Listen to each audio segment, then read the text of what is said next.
Village of El Portal second and final budget hearing for Tuesday, September 23rd, 2025 is called to order at 6:48 p.m. We've already had a moment of silent meditation and pledge of allegiance. Madam Clerk, may I please have a roll call, please? Roll call, Mayor Nickerson. Here. Vice Mayor Martin. Present. Councilperson Erbaum. Present. Councilperson Lightfoot Ward. Councilperson Winters. Present. Also present for the record, Janice Jacoby, Village Clerk, Christy Alou, Village Manager, and in lieu of Attorney Geller, Attorney Johnson. Have a motion to approve the agenda. Moved by Councilperson Lightfoot Ward. Do you have a second? Second. Second by Vice Mayor Martin. All in favor say aye. Aye. Aye. Opposed say nay.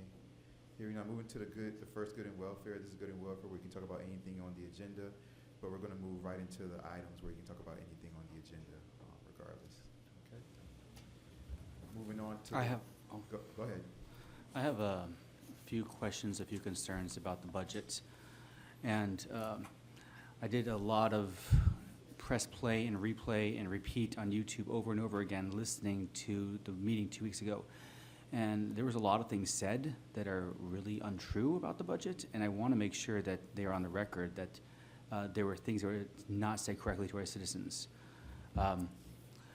The first one I'd like to bring up here is the 1 hour and 28-minute timeline in the YouTube video. A resident brought up a salary increase that was -2% before this budget hearing at the first time it was looked at, and then suddenly it was 8% at the second one. Basically, I requested to know why it changed, and I was told by the accountant that's what the amount is. The contract is for the manager's account, states 8% annual increasement. So that's what the number is. So I told them that I didn't think so, and I'd like the next meeting to review the contract. That review was not put on the agenda for the next meeting like I requested. In fact, when I looked it up, I have the manager's contract in front of me. There is no mandatory 8%. There's no mandatory 3% plus 5%. It is all according to the council after the review process is taking place. The review process is taking place at the moment and does not finish till October. I'm not sure how many other contracts or problems were mistakenly made like this, where we are allowing things to go into a budget that go tens of thousands of dollars by an accountant that says that they are mandatory, when in fact they are not according to the contracts that they were written for. And this is one of the reasons that I will not be voting to approve the budget today. I was the only one last time that did not wanted to approve the budget because there were fallacies in that as well. And I hope that the council will listen to some of the residents who will speak today about this, because we want to make sure we are clear and that our budget is not made by whims and fairy tales. They are by actual facts and numbers.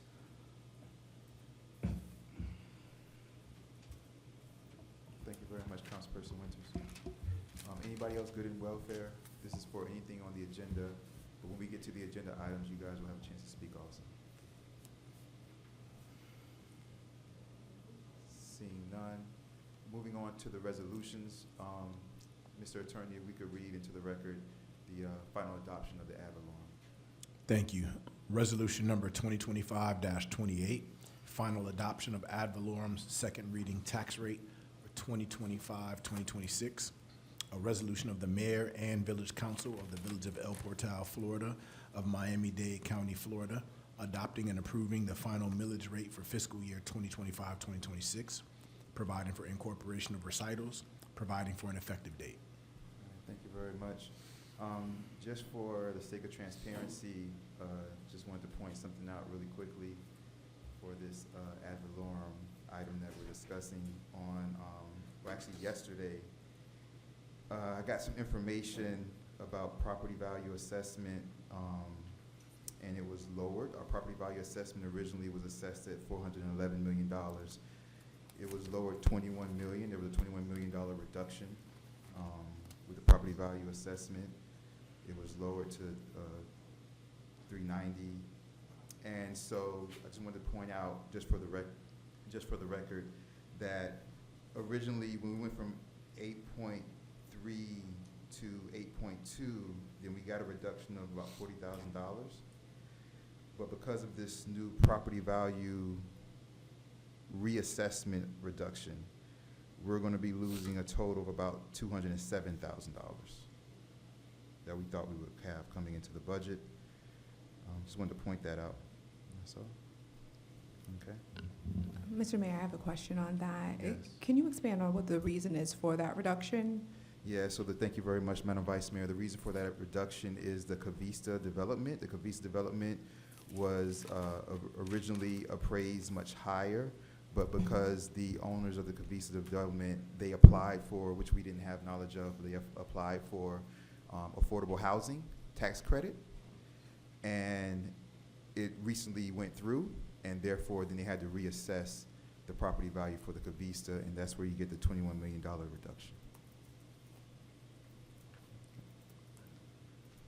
So just know that when we did go from, and I'm not saying, let me put on the record, I'm not saying we should raise taxes back to 8.3, but when we originally went from 8.3 to 8.2, we were under the impression that we were only going to take a $40,000 hit, but now we're going to take a $207,000 hit from what we originally thought. So just kind of keep that in mind, you guys, as we're going through things, because you know, we all want things to happen, and there's things that everybody needs to happen and needs to make. But if you're talking about, you know, we want this fixed, we want that fixed, we want that fixed, we now have to think about it where we have $207,000 less dollars to fix these things now. Okay? So just kind of keep that in mind. So I have a comment. I don't think, at least I would not like to go back on what it is that I've said. So if we've said, yes, we can accommodate that amount, to a certain extent, we have to see what we can do to honor what it is that we've represented to the villagers. The question that I have goes a little bit further back, though. I wasn't involved in the negotiations with Cavista as it related to their agreement for the development. But I recall one of the big things that you were stating was that they were not going to build affordable housing.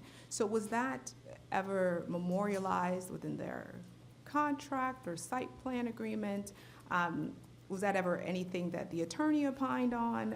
I'm just wondering why we're currently in the position of them applying for this credit without knowledge to the village and having such a detrimental impact on what it is we relied upon when making the decision during the last meeting.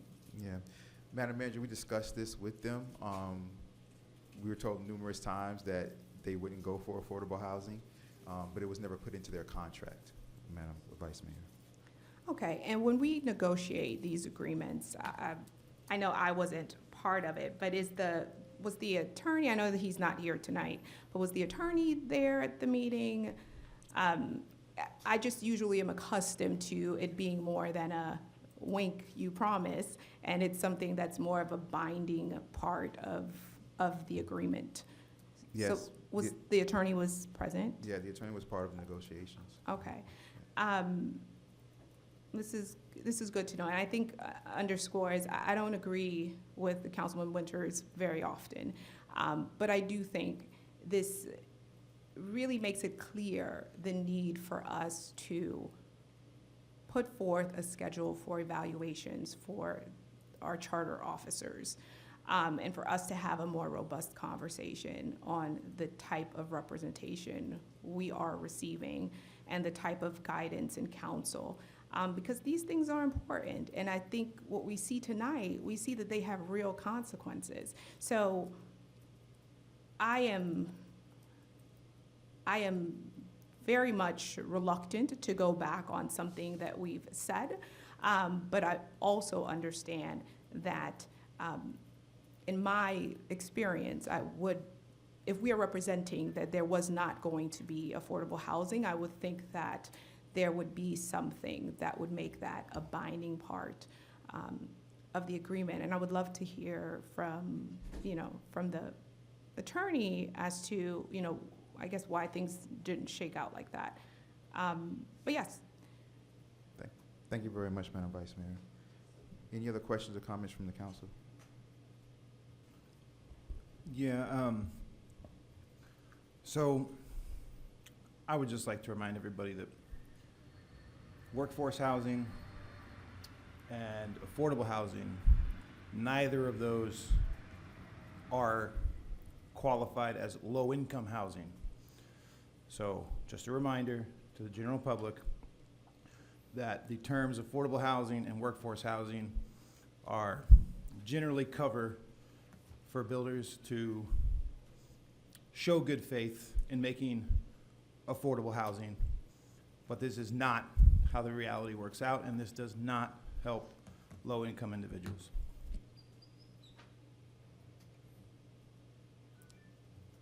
I believe that, well, anybody else from the council?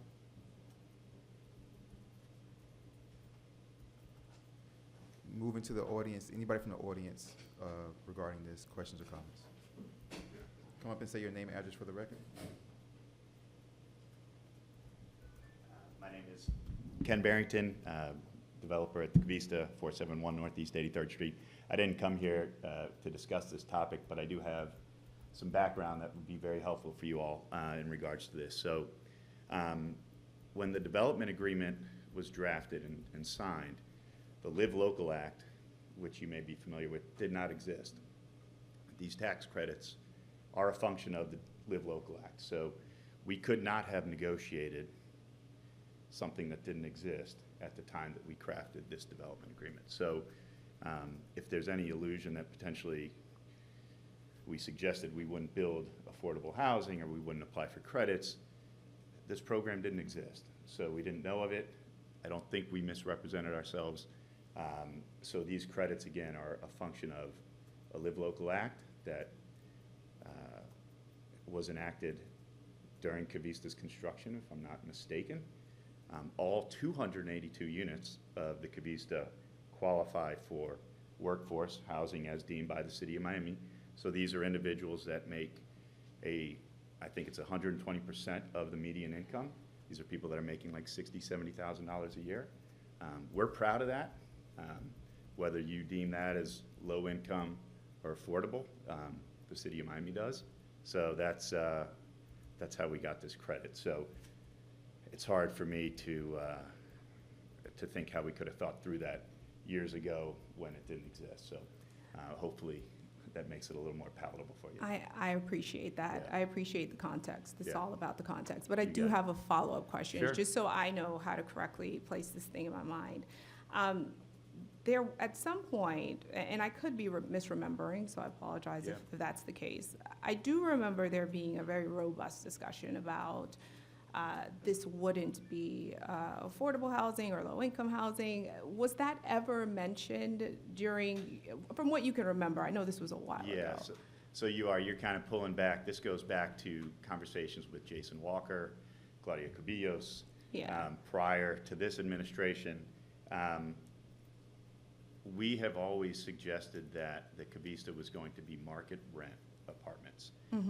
We thought that this community, by virtue of where it was located, would ultimately fall into kind of the workforce housing income bracket. We had some familiarity with that because we own property nearby, not in the village, but on 85th Street. So we just thought that rent would suggest that workforce housing.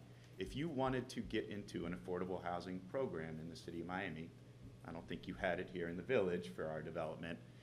We could have, if we were in the City of Miami, worked within certain parameters and gotten maybe additional density, additional height, right? You would have had to earmark your project specifically for that. Now, I can't speak at length for the City of Miami affordable programs, but that really didn't exist here. So I don't remember every conversation we had specifically about Cavista in regards to affordable workforce, but my memory is that it's always been, you know, the goal to provide market rent without forcing us into, you know, a specific number of units catered to affordable housing.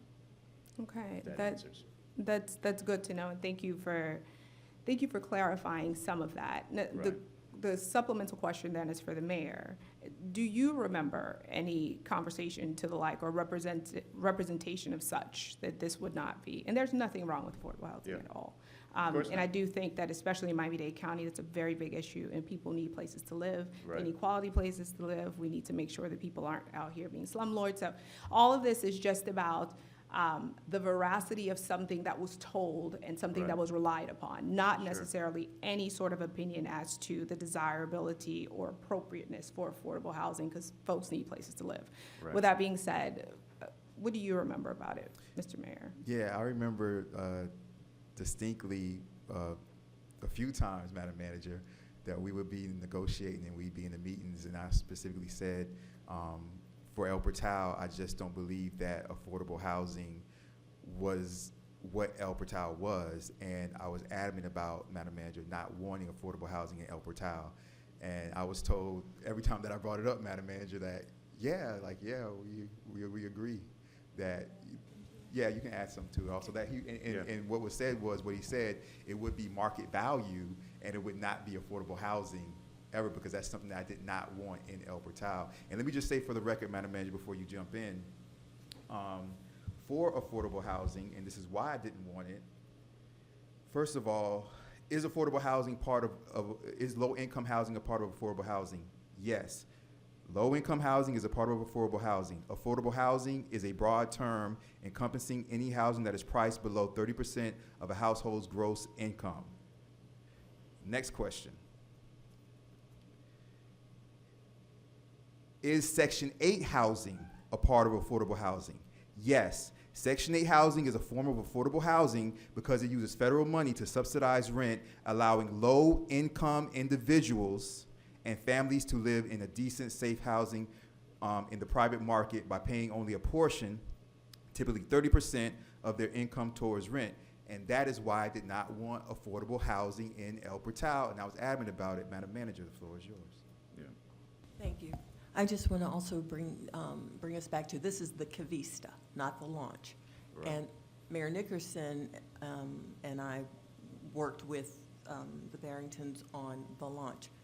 Cavista was negotiated by Attorney Norman Powell and former Mayor Clyde Cubillos. I was the city manager at that time, but that was a different attorney, different legal matters going on. That was in 2019. 2020, so it was a different time, as Mr. Barrington said, about the affordability, I guess tax credits, but I do recall even then that there was mention that affordable housing, we didn't want, that to be what these units would be, but especially that was brought home when we discussed the launch. Right.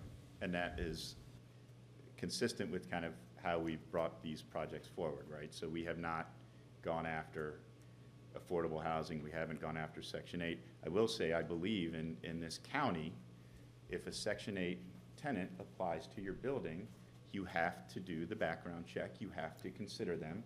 And if they can apply and they can fit your requirements, you have to allow Section 8 housing. So we would never turn away a Section 8 tenant. I don't think any landlord can do that legally. But when you start to use terms like affordable housing, workforce housing, Section 8, depending on what municipality you work in, it has different definitions, and it can change the project significantly. And so our projects, I don't believe, have ever been earmarked, or I don't think we've ever suggested that they were going to be anything other than market rent. But we certainly have had conversations about this, affordable workforce, market rent, all that. No, thank you for all the information. Yeah. And I also, someone's income does not determine whether or not they are a worthwhile tenant, productive member of society, all of those things. So 100%, Right. that is my position. In addition to that, my position is that even if it was another council, another mayor, another attorney, I think that this representation has been made so many times in subsequent meetings that whomever it is that is responsible for giving us sound advice should pull folks aside and say, hey, you know what? That contract, that is not what it says. or there is an opportunity for something such as this to happen. And it shouldn't be a situation where we are now essentially blindsided, and it does make us look a little bit crazy up here, and I don't appreciate it. So even though it was a whole nother set of individuals that were responsible, the representation was made so many times that it could have been corrected at some point. And now I think we are experiencing the real world consequence of that.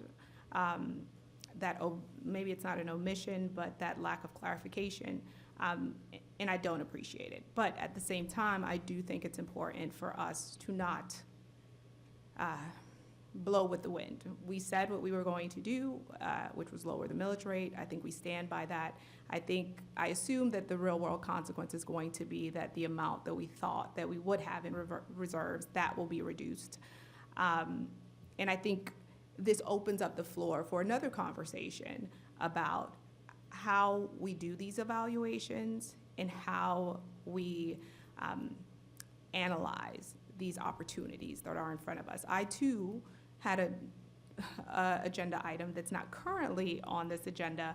I'm assuming maybe it will be on the following agenda, but I also think another conversation about how we place items on the agenda is also in line, and I'll hold it for our 7 o'clock council meeting. Anyone else? Go ahead. Name and address for the record. Augustine Ramos, 60 Northwest 91st Street. I'm going to say a few things that don't want to take away from number one, that $21 million less stinks. That said, Mr. Mayor, for a living, I approve loans for things like this type of project. Not this project, I'm not involved in that, but it's not unusual for what happened to happen. Live Local Act is from 2023. In addition to real estate tax assessment reductions, there's also sales taxes that the developer gets refunded on building materials.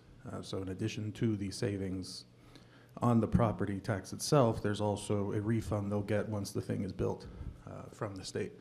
So it's pretty lucrative. That said, it also probably reduces the amount of rent that they'll be able to charge, because there is a range that you must collect rent at, which probably is not what they had in mind when they paid for what they paid for the land. Again, not a point in favor for $21 million less, just kind of trying to, and I'm a little upset, so trying to calm myself down, talking it out, sort of inevitable kind of thing that happened there. It would be good to know if the other project has a similar plan, so we're not caught off guard on that one and any other subsequent ones. I heard loud and clear a whole different group of people were involved in the initial negotiation. I do have a question. I don't know who it goes to, but our attorney that we retain, do they have attorneys who do real estate for a living? That's a very specific practice with a lot of nuance that you have to have the expertise to negotiate documents like this. Also, if it's a money matter to retain a real estate attorney, it would not be unusual to have the developer who's negotiating cover the cost of a retained counsel to represent the village. That's a cost that could be passed on as part of the conditions to enter into the negotiation in the first place. So that wouldn't have to come out of our pocket. So I think I had one more thing to say, but anyway, I'll stop there. I would just like to know if our council has folks who do that for a living on staff. Through the mayor, if I may. Go ahead. Yes, to answer the question, not only does Greenspoon Martyr, which is the firm retained by the village, have real estate counsel, but they also have counsel that works specifically on development deals such as this. Quick point. So the city attorney a village attorney wears a tremendous number of hats. But also the village attorney would have to be the one to tap out and say, hey, well, I need this expertise. So I need a real estate attorney, or I need to outsource this. So yes, you would need someone with that expertise, but you also need your village attorney to be tapped into the level to say, hey, in order for maximum protection, I will tap one of my fellow attorneys that's a real estate professional or someone else. So he is the hub, just so we are all on the same page as far as what his responsibility is on this. Thank you, Madam Vice Mayor. Ms. Bell? Velvet Connolly, 355 Northeast 87th Street. So, I mean, obviously, I am shocked to hear that we are losing $207,000 out of the budget, and I guess I'm just trying to figure out at this point how that money can be recouped, why that is now on the village to, you know, receive the weight of that, and the developer, you know, I definitely appreciate the context as well that these programs weren't available at the time that the contract was negotiated, but at the same token, to have an impact like that on the village is like not acceptable. And that's not an uncommon situation in real estate development. Sometimes, you know, some solutions that I know are common in situations like that is developers can do what's called a pilot, which is payments in lieu of taxes, right? Which is a voluntary payment that they make in order to acknowledge that they've had a significant impact on the village's budget. Even as the village, we could try to secure maybe some state or federal offsets, like the community development block grant, or, you know, I don't know how everything is set up with the village of what you guys would qualify for, but I'm just trying to find ways that this money can come back into the village where the answer is not actually, oh, we just lost, you know, $207,000 evaporated, or we go back on the millage rate. I think there are some other opportunities there, and I think, you know, and another, you know, option or question that I have is, can this $207,000 be negotiated into the second project where it's recouped that way? So I don't know what the answer is, but I just think finding a solution that involves the developer taking some accountability and sharing that responsibility with the village, as well as maybe looking for some state and federal funding to assist with this, so that we can have that same money that we expected to have in the budget this year, and then we can move on from there. You know, I think as well, learning the lesson that as we go forward, these things need to be memorialized in contract, that it can't just be a surprise to the village. So, thank you. Thank you very much.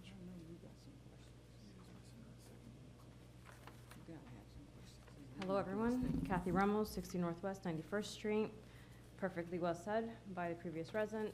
And I agree, we just can't automatically just say, let's bring our reserves down. That's not just an acceptable answer. I know we're getting to the end of the month, but we have to start looking at reducing our expenses. Many of the residents have spoken many times about what are the opportunities to reduce expenses, and we haven't gotten one line item. I haven't seen one thing go down since we started this process. I appreciate the millage rate being kept at the lower rate, but there are a few line items that we can consider, and I think we should strongly talk about it tonight. So, for example, police budget, very necessary. I greatly appreciate their work and their support, especially in my specific street. But maybe this time we don't approve the ATV, that special equipment. Maybe something we defer to next year. Residents have been asking time and time again, where are the stats? Where are the statistics? I can't hear in good conscience say we need that vehicle. I don't have the data to back it up. Where is that information? We've been asking for it. Perhaps, if we got the information, we could make an educated choice. But again, we don't have that. We started this process very late. I understand we're a very small village, but we need to start these meetings earlier to be able to have very thorough conversations and time to look at the data and the information to make decisions and recommendations. I would really like if we start this process earlier next year, potentially around May, start our workshops, and start looking with time. and being able to ask the questions, understanding what contracts are expiring with time, so we have to do the RFPs and look and make the right decisions. We're still pending the list of open projects. What are the things that are not expected to come in every single year, so we can plan accordingly? We need to take a hard look at ourselves and what we're spending our money on, because we now have lost $207,000. We have to look at reducing our expenses.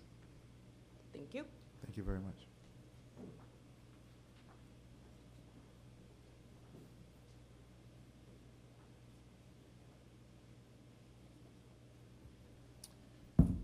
I'm George Alvarez, 165 Northwest 88th Street. I'd like to echo what some of the previous residents have said, Ms. Connolly and Ms. Ramos and Mr. Ramos. This, waiting so long for RFPs, waiting until late summer to look at the budget, it's irresponsible. I'm not saying that there aren't good reasons that it happened, lack of human capital to get it done, but there's good reasons, but can be bad excuses at the same time. So I'm hoping that the council, and I'm going to kind of hold you to it, these things that our fellow residents are saying need to be addressed. These things that Councilman Winters and Vice Mayor Martin are saying need to be further addressed. If there's any greater example of the absolute, and I cannot underscore, irresponsibility of signing a contract for a major development without looking at all of the possibilities. If you haven't read, everybody, I'm just going to briefly take into the real estate section. It's been great in Miami. It's been great. And anybody who bought property 1 year and sold it a few years later was all of a sudden a real estate genius. But those same people, in this case, the Village of El Pretel, signed a contract without considering that all that money into high-end condos would eventually start washing onto the shore in trickles, and then the tide would ebb out again, because so many buildings are now on the market, and the owners of these buildings are quite rightly, quite intelligently, quite sensibly looking to turn them into low-income housing. I don't think there's anything wrong with low-income housing, workforce housing. But there are implications to the Live Local Act within 1 mile of any such building. So here's my idea. I think it's time for the mayor and council to reevaluate our legal obligations and what might be our next proactive steps. This is not a condemnation of the launch itself. I appreciate the context. The builder's doing the smart thing, and I get it. But it is a thing that has implications that have not yet been discussed at any meeting I've ever seen. So the fact that Mr. Barrington is here is a curiosity. It tells me that something involving that building was spoken about, and that has brought him here tonight. But regardless, as I've said, I think he's doing the smart thing. I can't blame him. But we have to now make as diligent a move that we can make. That's due diligence legally and politically. So I'm not getting a lot of eyeballs from the dais. And I'm going to take that is that you understand what the implications are and how we might have to be a little bit more forward thinking.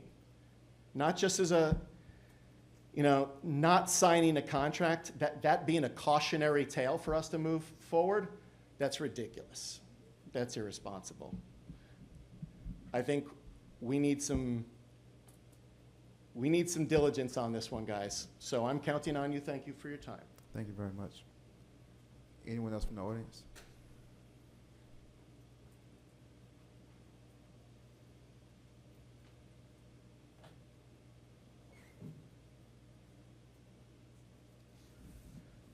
Augustine Ramos, 60 Northwest 91st Street. I was going to bring it up in the next meeting, but it kind of feels like now's a good moment. There was a variant or type of a subcommittee put together, albeit small and anonymous, for the RFP regarding the waste. Part of what we've heard from the village is there's a limitation on human beings who can do a certain amount of work. There are a number of residents present. It's not, the room's not wall to wall, but if you notice, it's a lot of the same people who have been coming more and more often, especially over the last 6 to 9 months. There are a lot of people who are very interested in what's going on, and if there was a subcommittee for different topics, you'd have, I wouldn't say a lot of volunteers, but I think a lot of the people here would volunteer.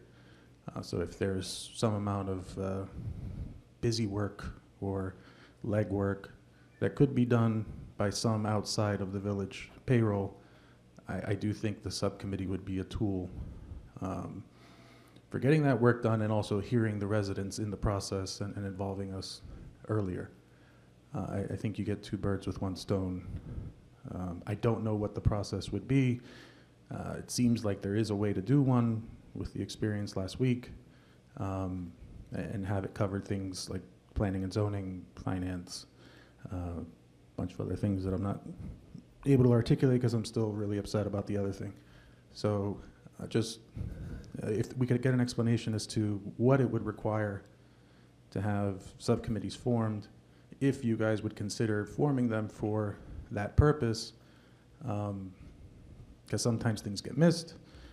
Madam Vice Mayor, I understand the attorney has to tap out, but I think we can't just depend on the attorney to know when to tap out, because sometimes you don't know what you don't know. So I think this is an expensive lesson, and there has to be a bit more proactive approach when negotiating things of this size. Thank you. Thank you very much. I do agree, and just a little comment.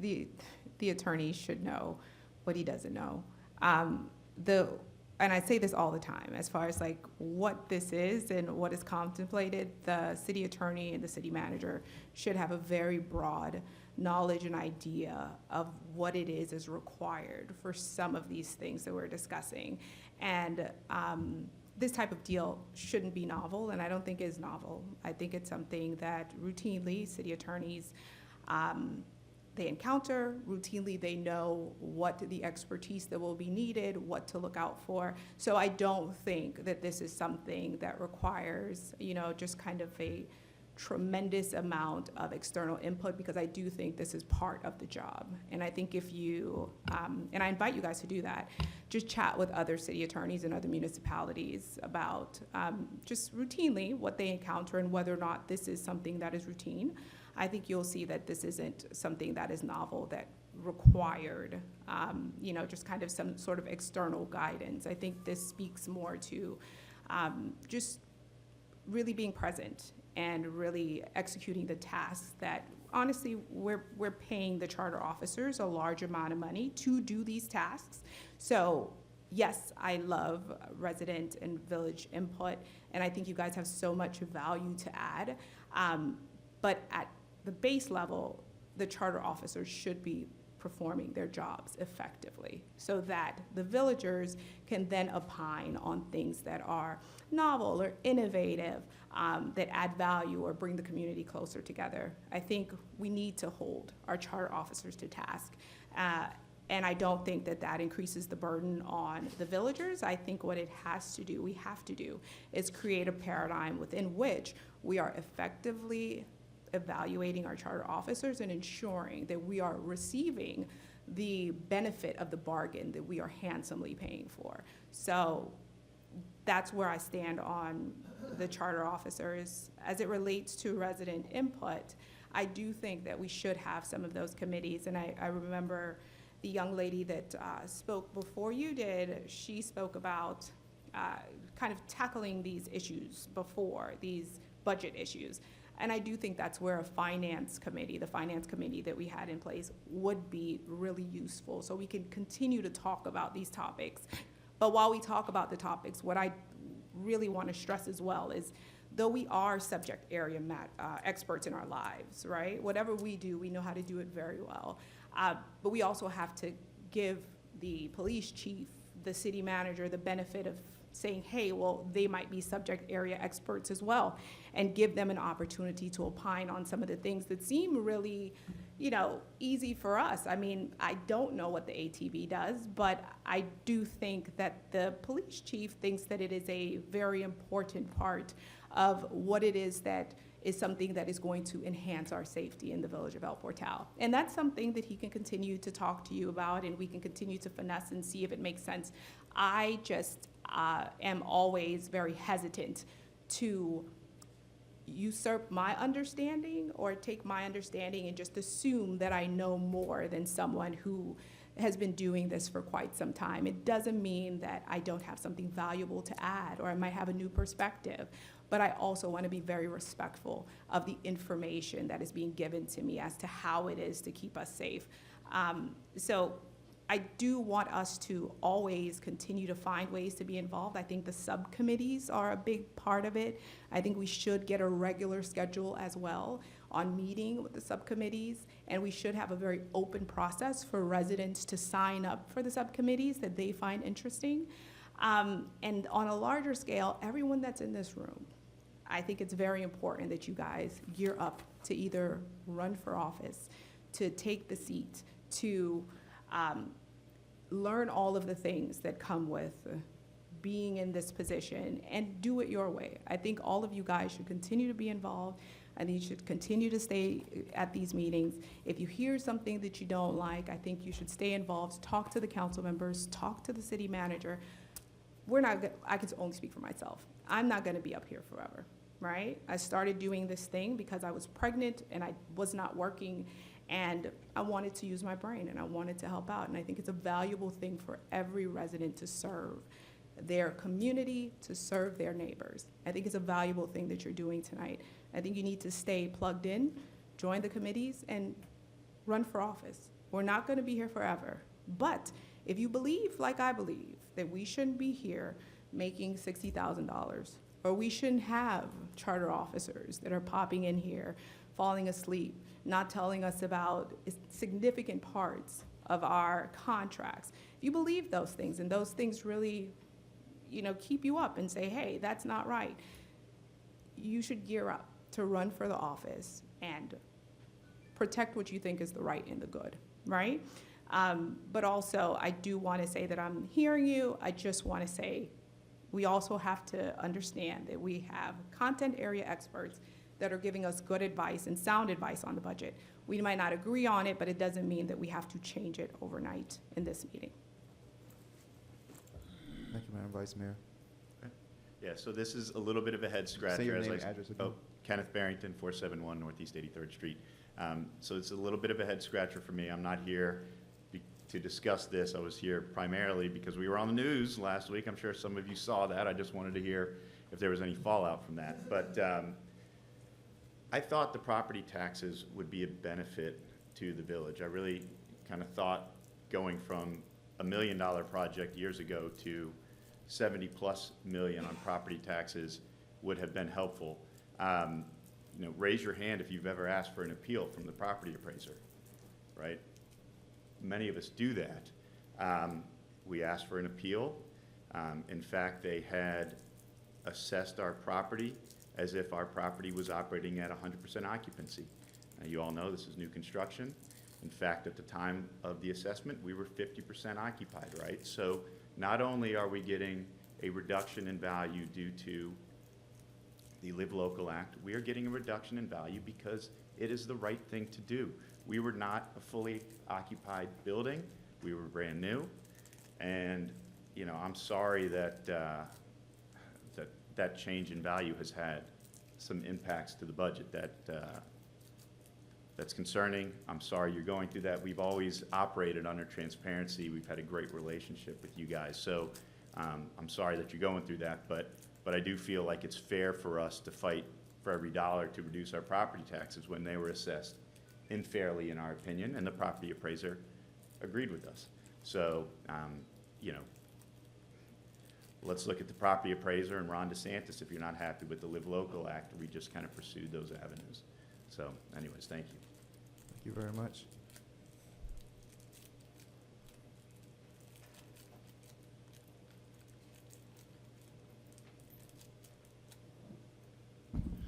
Augustine Ramos, 60 Northwest 91st Street. 70 million is great. The question is timing, sir. Also, I'm sure many people have appealed their taxes, some successfully. I assure you, none of our properties are worth what yours is before or after the reduction. So I think the comments that you heard before are all disappointment in the absence of $207,000 to the budget.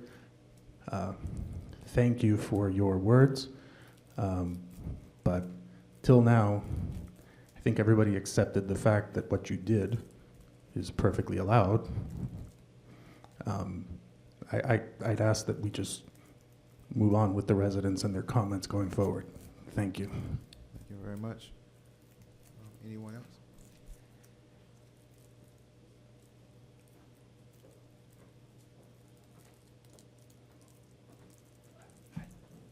Noel Pace, 206 Northwest 91st Street. You know, I understand that El Portal historically was a residential community and that the taxpayers always seem to be the only source of revenue for our bills. I'm very appreciative of the Cavista. I'm very appreciative of other businesses in the community. I think that hopefully instead of focusing on this little theme right here, the greater theme should be diversification could help us here, okay? I think that hopefully this council and led by this mayor looks at the totality of the circumstances here and realizes that we can't always put our eggs in one basket. Hey, if it wasn't for the Cavista, we wouldn't even be having this conversation because that revenue wouldn't be available, all right? None of it, much less some of it now due to the reduction. I think we also have to look at our approach toward other businesses in the community, what we're doing in terms of everything, in terms of an inviting environment. I can tell you today, one of our constitutional officers compared the business that I'm associated with right on Main Street USA, Northeast 2nd Avenue, commercially zoned, to the same thing as someone's bedroom in an Airbnb or a car that drives by in a residential area in terms of noise.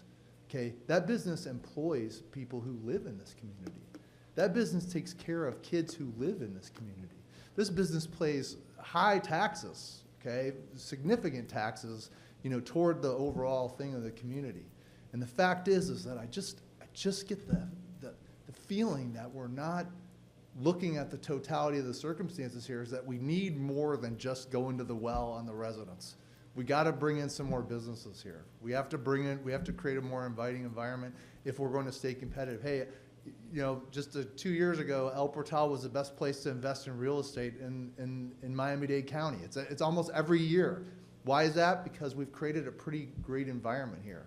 I think we have opportunity now, especially with some future development, and I agree that, hey, if you don't have the right people on the right seats on the right bus, then you're not going to get good outcomes. And so, you know, some of the outlandish things I've heard, comparisons, analogies, and things, trying to compare our business to things that are just, you know, just not even relevant, and the amount of money that's trying to be exacted out of certain entities here in the city, and then others that are completely ignored in terms of standards and codes and so on. Like, we got to rebalance here somehow. And so I just hope that that's considered by the council. Appreciate you guys. Thank you. Thank you very much. Anyone else from the audience?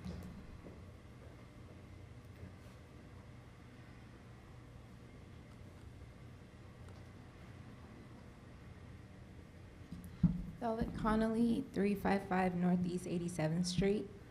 I want to second, what my fellow resident is saying as far as, obviously El Portal is going through a transition, and we're going from being a small village to the potential of whatever we can become. And I think in line with that, we have to be willing to change, right? Because a lot of times I hear the conversation keep going back to, well, the charter says this, and the way it's done is like this, and the way it was set up was like that. But I think when those things were put in place, it was a very different village. And we've really outgrown a lot of the ideas and a lot of the rules and a lot of the ways that things have been done. And we need a village that can support greater commercial infrastructure.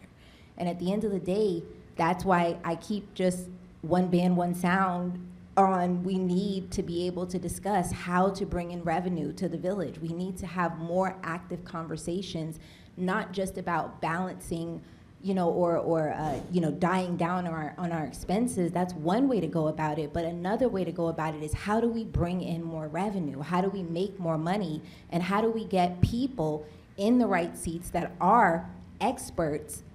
And just to be clear, real estate development is one of the most complex things out there. So to think that, somebody who's in one job is just gonna know the complexities of real estate development, that's not realistic, right? As we grow, as times are becoming more complex and we're dealing with more complex businesses and industries, we need people that have greater skill sets and specializations on certain things, right? And all of that is in line with us having a greater vision for ourselves as a community.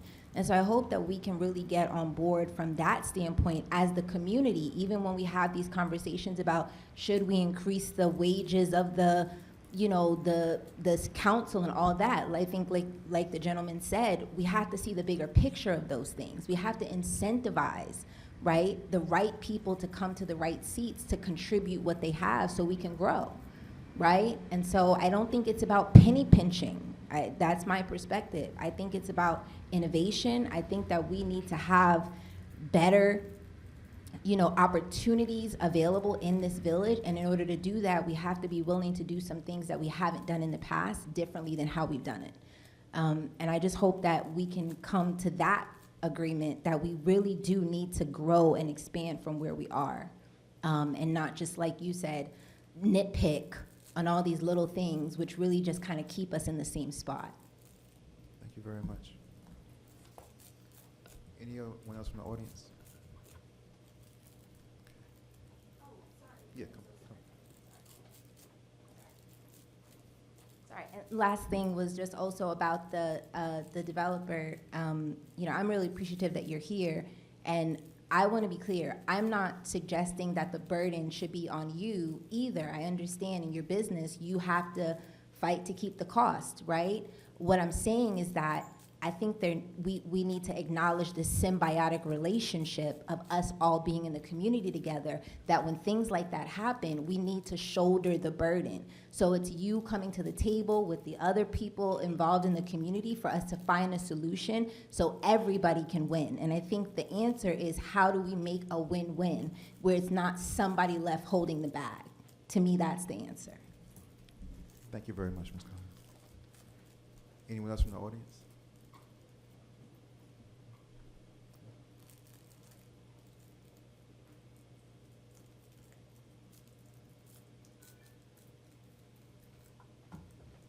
Daniel Rojas, 60 Northeast 86th Street.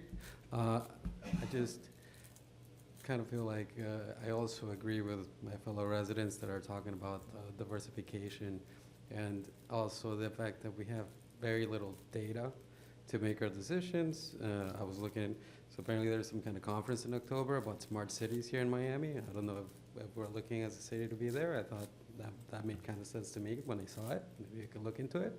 But we really do need to take a look at a city in a smarter way with data, taking a look at all the fact that the businesses can't stay open. I remember when there was a doctor's office that they invested a ton of money into getting their building ready to have their business, and then they just couldn't stay there. So again, there shouldn't be a reliance on a single business to pretty much sustain our city. We just need to be a little bit smarter about it. I know we can, because we have a very capable group of people in our leadership in our city, so that's that. Thank you. Thank you very much. Anyone else? Seeing none, I'm gonna bring it back to the council. Let me first just say, so this is about the ad valorem rate, right? This is what this is about. The next item is gonna be about the budget itself. We'll talk about the budget itself for the next item.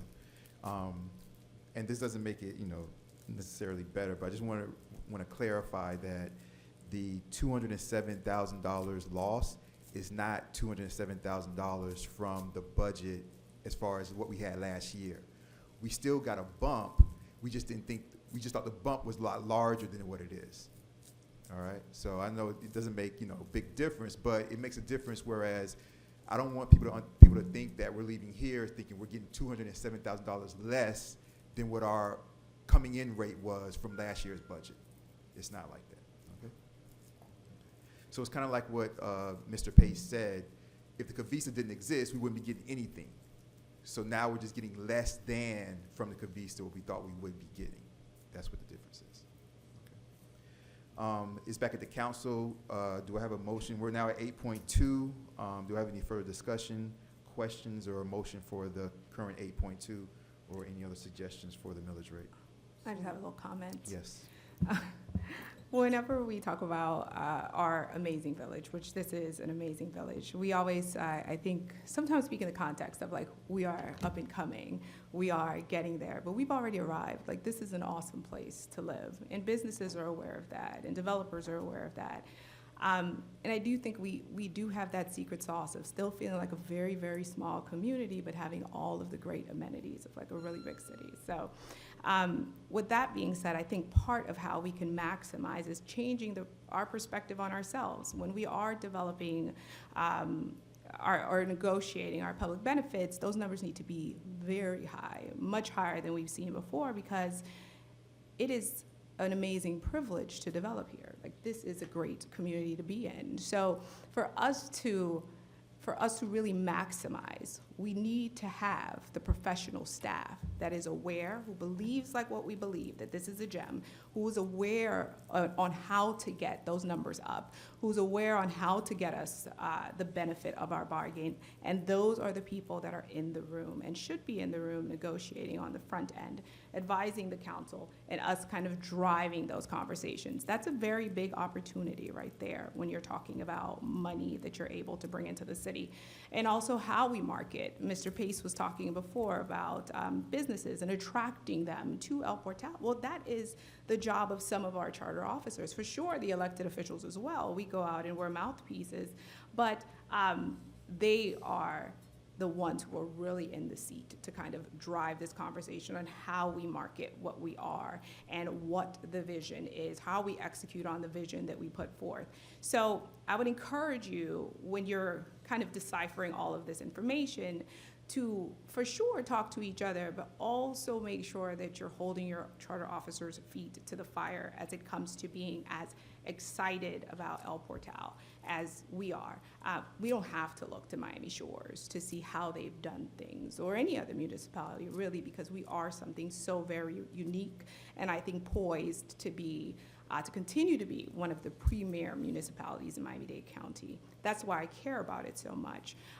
As it relates to when I talk about the charter and what we were, that's a binding document. If you want to change what we are, you need to go out to the villagers, and you guys need to vote and say, hey, we want to be something different.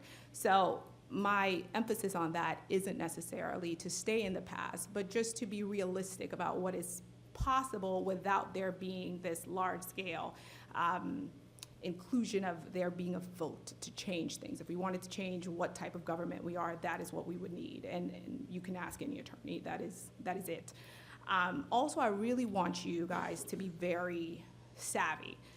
There was a time when there was a pay increase proposed, and everyone came out, and I was the one who pulled it off of the consent agenda, because what a consent agenda is that you can say, yes, I approve the consent agenda and everything is passed, right? Unless someone pulls it off of the consent agenda. So I pulled it off of the consent agenda because I think fundamentally, this is a part-time position and folks should not be making $70,000.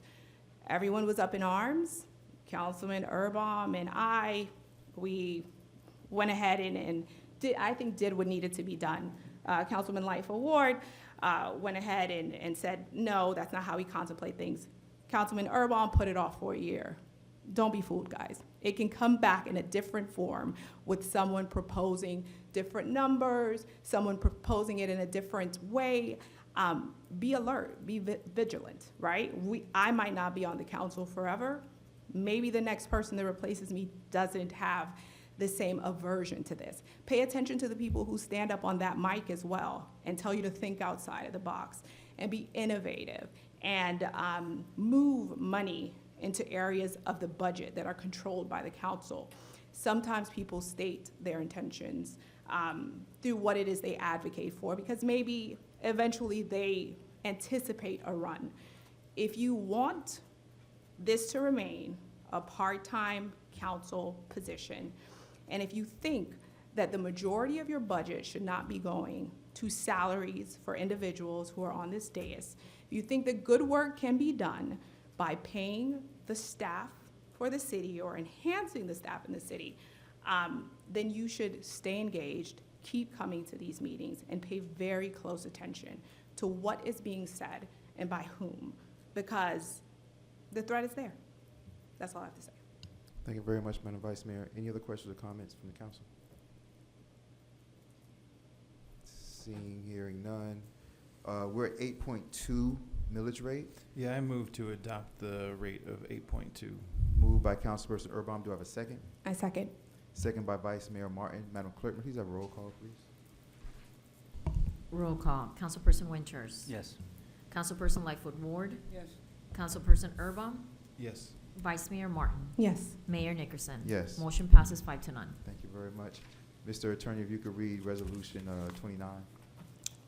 Resolution number 2025-29, final adoption of the budget for second reading fiscal year 2024-25. I'm sorry, excuse me, that's actually a typo. Final adoption of the budget for second reading fiscal year 2025-2026. Very good. A resolution of the mayor and the village council of the village of El Portal, Florida, of Miami-Dade County, Florida, adopting and approving the final annual operating budget of $5,534,065 for fiscal year 2025-26, providing for incorporation of recitals, providing for an effective date. Thank you very much. Appreciate that. Coming to the council first, questions, comments regarding the budget. Yeah, just real quick. So in terms of the adjustment from the tax issue, the way I have it is a 6% decrease out of the ad valorem. Is that right? Am I calculating that correctly? Because in my mind, I'm like, let's just apply a 6% reduction to every single line item, and then from there decide which line items to maintain. But that's the way I have it. But I'm not a mathematician or an economist or an accountant. And so, so if the ad valorem was at 4, yeah, I just did a couple numbers. I took the 410 million, I subtracted the 21 million, I figured out what that percentage was, and then I took the 207,000 proposed out of the ad valorem, listed it, and kind of both of those put me in the ballpark of between 5.1 and 5.9%, somewhere in there. I'm calling it 6%. So, so in my mind, looking at this budget, I'm not opposed at all to a flat 6% reduction across the board of every single line item. Outside of that, I'm also happy to have a discussion about where any reductions might be available. Thank you very much, Councilperson Erbaum. Remember also, you all, that the overage that we were getting from the higher property values, that was going into the reserves. So, you know, we can go and figure out if you want to go line by line or 6% across the board, but we can also simply take it out of the reserves. So- if you want to find a quicker way and then figure Well- that out later. So it's different ways, but I just want to make sure that you Yeah. guys understand. And Mayor, if I could, just on that point, I certainly take the comment earlier from one of the residents regarding an avoidance of defaulting to the reserves.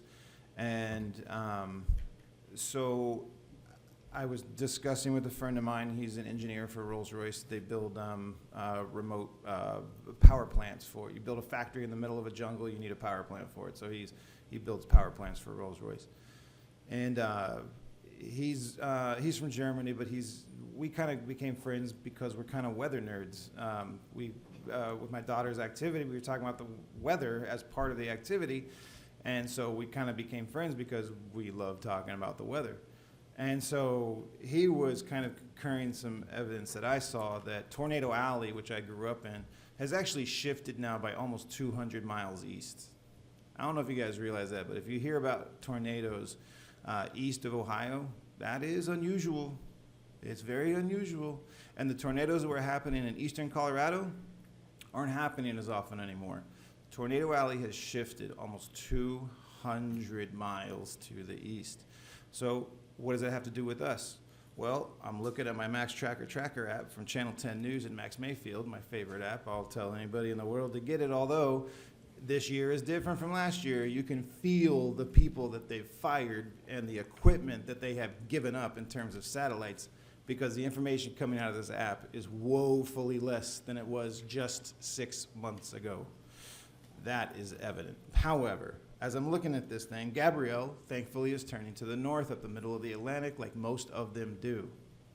But there is a happy little orange blob coming right behind it, all right? And that happy little orange blob contains now the cone of concern, the entirety of the Bahamas chains. If the path of the happy little orange blob stays to the south of the orange blob, then we are going to have the potential of a major storm that's Category 3 or greater in our neighborhood within the next 10 days. It is my unprofessional understanding, yet I sit here and I make decisions, that similar to Tornado Alley shifting 200 miles east, it seems to me that the peak of hurricane season is shifting later. We have basically 3 systems in the Atlantic right now, which is right on schedule for this time of year, perfectly on schedule for this time of year. But this is the first ramp up that we've seen this season, which stands to reason we're going to have a few more weeks of this. Assuming we survive the next little happy orange blob that's out there right behind Gabrielle, stands to reason there's going to be 1 or 2 more threats. Facing that, I would be unbelievably reluctant to diminish what seems like daylight right now of having some reserves, which we've been without since Irma. And Irma is the reason we don't have the reserves any longer. I am just wildly reluctant, just wildly reluctant to just give up the first chance we've had at something that looks like reserves for the first time since 2017. Thank you very much, Councilperson Irvine. Anyone else from the council? Yes, a few things here. So, since we're talking about this budget we've talked about for weeks now, there's been many items that have been brought up at other meetings with no responses. So, the first part would be, I've already mentioned where the budget hearings took place before the manager and clerk's contracts were up for review. And according to their contracts, they have an automatic, I'm sorry, not automatic, that was a wrong word. They have a extra amount of money that they can make if the council agrees to it. So if you look, for instance, at the manager's contract from a few years ago, she was making $85,000 at her first time she worked here. Now it's $155,000 after her 8% raise every single year. This raise is only supposed to happen according to everyone here on the dais actually voting for it. And I have not been given a chance to vote for it. I have not been able to even have it put it on the agenda to talk about this. This is just one of many things. And of course, when we talked with the accountant claimed that it was mandatory, it had to happen, which was a flat-out lie. And I have the exact points where you can look it up on YouTube if you would like to see. Another point would be that I asked about a text messaging service that got approved. It was a resolution here at the council. The council approved between $5,000 and $8,000 for a text messaging service. When they approved this, it was supposed to be activated by our charter members. It was never activated. In fact, it was misappropriated to another AARP fund or ARPA fund. So the timestamp 37 minutes and 22 seconds, they admit that the funds were taken and used for something else other than what the council moved them for. They stated that these were used for other ARPA items, which the ARPA items were never agreed by or spoken with the council before they were spent somewhere else. Why was this resolution not actually paid for and activated, this text messaging service? Well, not only is that a problem, at the timestamp 38 minutes and 20 seconds in, we said, well, how much were the funds? Our accountant did not even know. We're not playing around here with ideas and things. These are real contracts. Our accountant is supposed to know what the contracts are and how much they are paid out for. So now the fund is not there, and we don't even know where it is. It's not on the budget. It's supposed to be a fund that goes every single year for a text messaging system to inform all the residents what's going on, but it's on the budget. I asked last week, where's on the budget? They said, let me know later. I still don't have a response.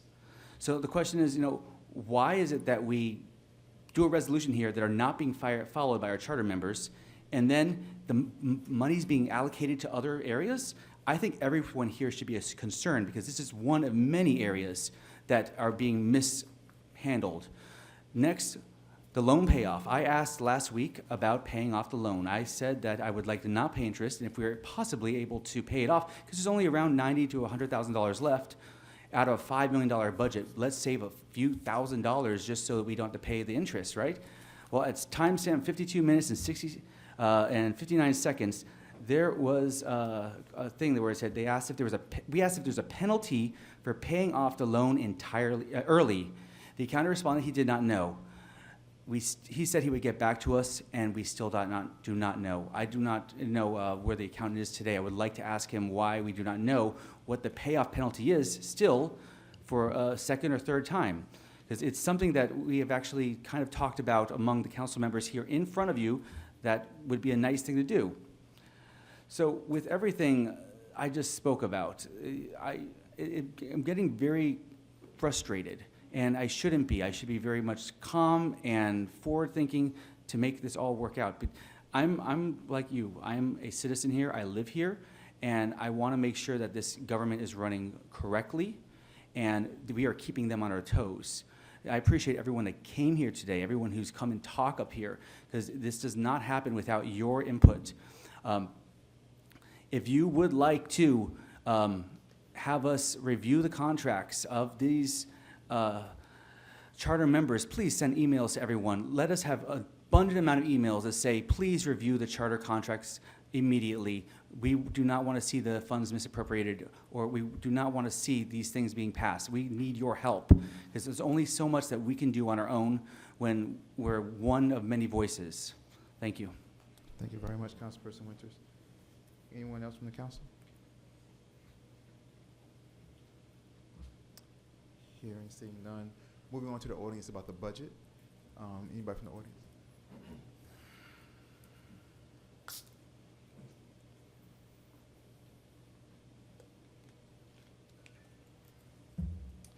George Alvarez, 165 Northwest 88th. What is the reason that the CFO is not here tonight on the night that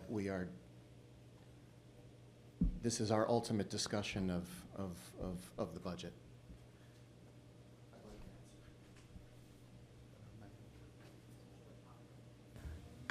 Our CFO is not present tonight because of the high holiday he is observing.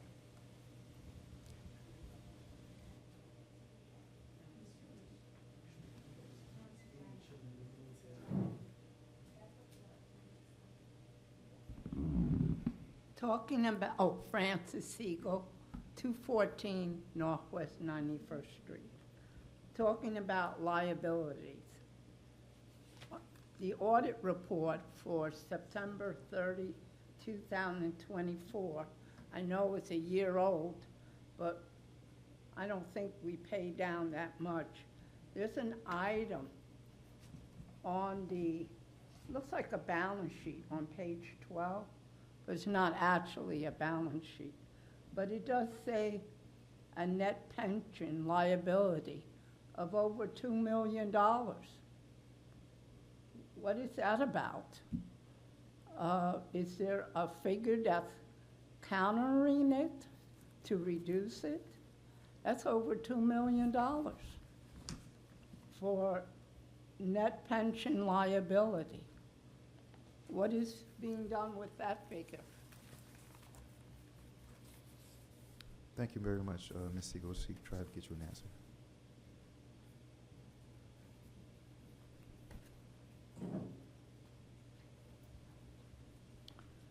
Alexandra Baza, 120 Northwest 36th Street. I have a couple of questions following up with Mr. Winters, question about the salary of the manager and also his frustration.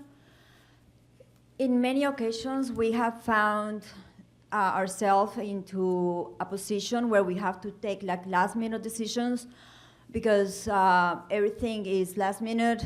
I understand that it's a small, city, so there's not a lot of, they don't have a lot of assistance, but at the same time, that requires more planning. With that being said, if the salary increases are based on performance, I have to say that the performance is not adequate. That is point number one. Another place where definitely savings can be done is the police budget, which has doubled in 4 years. That pace of 25% each year is definitely some place where you can definitely look ways to save. And in agreement with Mr. Anders, definitely reserves here are not optional.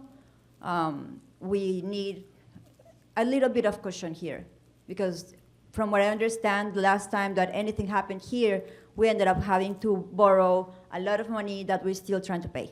Thank you. Thank you very much.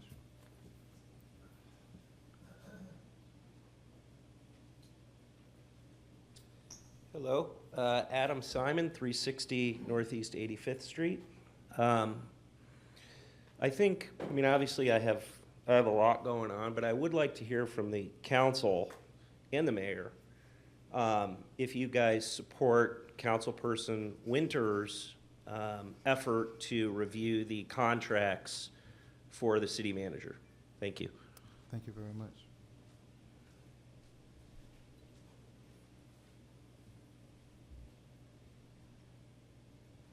We'll answer. I'm getting all the questions, then we'll answer.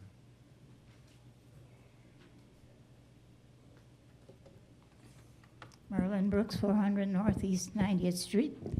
My question is when is the UFO going to be here to be able to let us know what's going on? That's one of my questions. I'll answer. I'm going to answer all the questions. We'll answer all the questions. Okay. Yeah. What's your next question, Ms. Brooks? No, that's just it. Okay, thank you.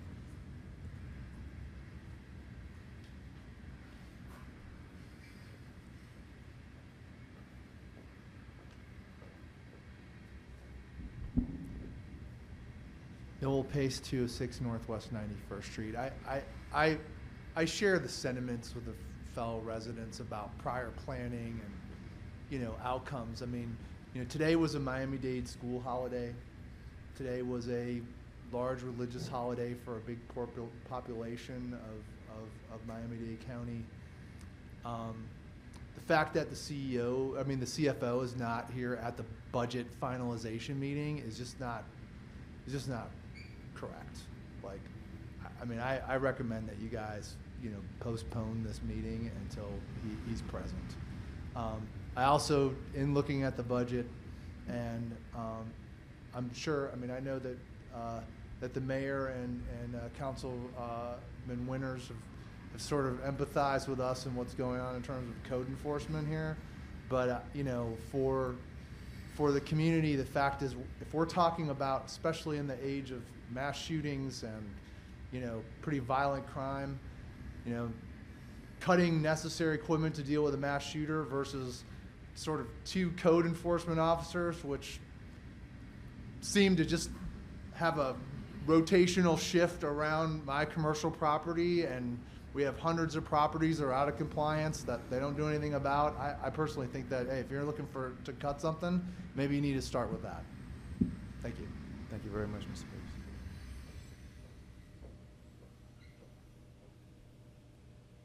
Questions, comments from the council, from the audience about the budget, regarding the budget?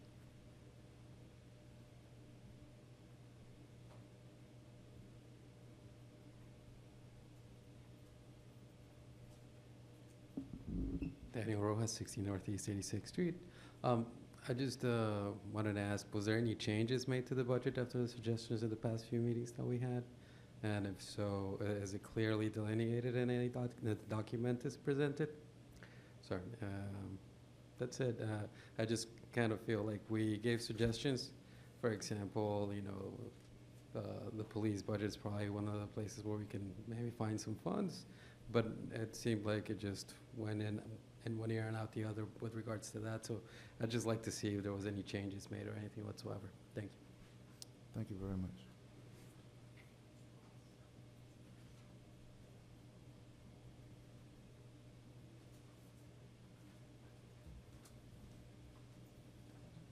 Marilyn Brooks, 400 Northeast 90th Street. Seeing that we are in so much financial problems, whose idea was it to redo the tot lot? And why?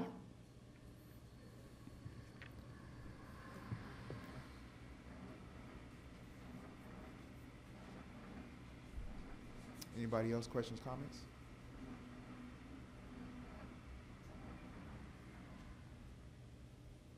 Okay. Hearing, seeing no more. Public comment. Okay. All right, let's bring it back to the council.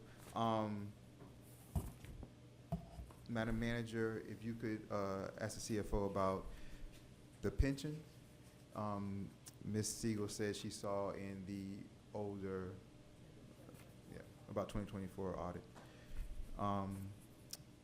Ms. Baza mentioned the police budget, which I'm sure we're going to discuss, and the salary increases. Okay, so for the, we have the manager, we have the clerk, and we have the attorney. For the manager and the clerk, their contracts, they do have in a performance percentage, but they also have a COLA. They have a cost of living percentage that they get regardless. So the 8% is not all performance. It's for the clerk, it's 5 and 3. She has a 3% performance, and for the manager, it's opposite. It's 3 and 5. The manager has a 5% performance, but the rest is COLA. It's cost of living that's in their contract that they get regardless every year. Okay. And we'll get to the police budget.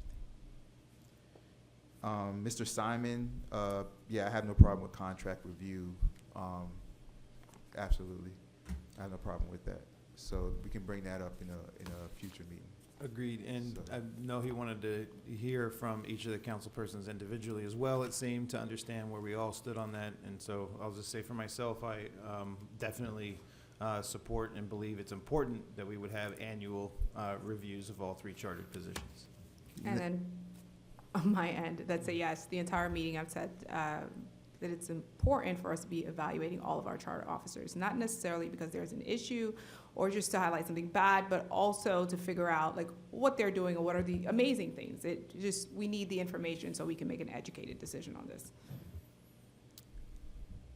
Yeah, the only thing that I would say is when we're doing these contract reviews, we need the attorney to look at them, because I know that for a lot of these contracts, I know that usually when you do a contract review, depending on what the language is in the contract, you're temporarily breaking the contract. Yeah, depending on, yeah. So some people were shaking their head, yes, up and down. Some people were like, what are you talking about, Mayor? Yeah, depending on the language in the contract, as far as breaking the contract, there may be a penalty for breaking the contract even temporarily, because for some contracts, not for all, but for some contracts, it's almost as if you're putting the, when you break it to review it, you're putting it kind of back out to bid. And the same person can be hired, but you might be putting it back out to bid. So it depends on the language in the contract. I don't have it in front of me right now, but the attorney would have to look at that. Because if that's the case, then we have to decide if we then have to hire the person on like a month-to-month basis until we figure out. You can come up, Ms. Boz. I see you looking at her. Yeah. Yeah. But, Mr. Mayor, wouldn't we be able to essentially, I mean, we don't have to term it a review, but in some way, shape, or form, allow the council to at least I don't. digest the contract in its totality, even though we're not necessarily engaging in an RFQ process, RFP process, whatever it might be. So if there would be a way to simply adjust the language of what the process was of looking at it to avoid terming it review, which might trigger some action within the contract, that would be worth knowing from the attorney as well. Yeah, and it might not. The word review might not trigger anything in the contract, but I don't have the contract in front of me, so I don't know. So I just wanted to just say that, just in like full transparency. That's the only thing. Right. So, yes, following your logic, if part of the contract is performance, at least that review is still part of the contract. You're not breaching anything. You don't need to hire or rehire because still part of the contract. Yeah, no, that mean, part, any position anywhere, you sit down in front of your boss and you tell them what you did or you did not, and see if you got that raise or not. That's normal. The other thing, last time I requested a copy of those the compensation plan, and what I was sent was the contract from 2018 for the manager. And then 2 contracts that were not, well, contracts, but they're not signed, so those are not contracts. So if we could have, like current documents, that would be great. Thank you. Thank you. I can send you that contract. My contract actually was revised last year, I think it was, and it was like a 3-hour meeting for it. Yeah. But I can send you mine, absolutely. No problem. The one that I have for the manager is the 2018. Hers hasn't been reviewed since then. And for my part, I like to say that I only did my 5%. I did not do the 3% because I felt that it was up to them. They haven't done that review. Okay. So the CFO, when we'll be available, it will be late tomorrow, I believe, and for the rest of the week. The reason why, and we can have another meeting, but the reason why we have to continue to talk about the budget and discuss the budget is legally we have to pass a budget by October 1st. All right? Yeah. Before October 1st. So September 30th. September 30th. Yeah. Well, October 1st, the new budget kicks in, the new fiscal year kicks in. So we have to pass a budget by then. So it's better to have more meetings and to get the adjustments or changes and have the debates than to have this meeting, even though the CFO being here, have this meeting on closer to the 30th, to where then maybe that night it's a night where things still need to be thought about or not changed right away or things like that. So it's better to have more meetings for this final budget hearing than to not. Okay? So it's better like that. And since Tuesday is always usually our government night every month, it's good to have a meeting Tuesday. Now we have to have another meeting Thursday or whatever, we can do that. But it's good to have this meeting on a Tuesday because we're used to having our meetings on Tuesdays. Okay. Always better to have more meetings than not. Mayor, I don't mean to interrupt, but there's also a compliance that we have to follow. We have to follow the trim. There's certain guidelines, there's certain laws that have to be followed. Like the trim that I had to advertise for today's meeting, that's a costly that there has to be days. That's why I told them the CFO and the attorney have to get together and interpret that law, that the rules must be followed. So there's certain days that have to be done, there's certain time frames and also between them that we have to be in compliance. Thank you very much, Madam Clerk. As far as the tot lot, that's something that I push for. That's not taxpayer dollars. There's no taxpayer dollars used for the tot lot. Okay. As far as Mr. Pace, the CFO, I explained that. Code enforcement, yeah, that's something, and that's more of an administrative thing. But Mr. Pace said if there's anything that we should look to cutting in the budget, we should look at the code enforcement too. Versus police is what his point was. Mr. Rojas, as far as the police, Madam Manager, was anything discussed with the changes, with any changes in the budget as far as the police or anything like that? Not up until now, right? Okay. Nothing's been changed, Mr. Rojas, up until now. Any other questions or comments from the residents? Come on back up, Ms. Mills. Say your name and address again, Ms. Mills. Alexandra Baza, 120 Northwest 86th Street. I would like to get more clarification. Whenever someone says, in your case about the tot lot, that doesn't come from taxpayer dollars, I think that would be beneficial if you say also where is it coming from? Because if it's revenue that could be allocated somewhere else, yeah. Thank you. Thank you very much. The tot lot is coming from development agreement funds. Okay? Development agreement funds. All right? Not from taxpayer dollars. Okay? I don't know if the chief, you have to say anything right now. I mean, we need to discuss where we're going to cut from, I think, is what we're at right now. Come.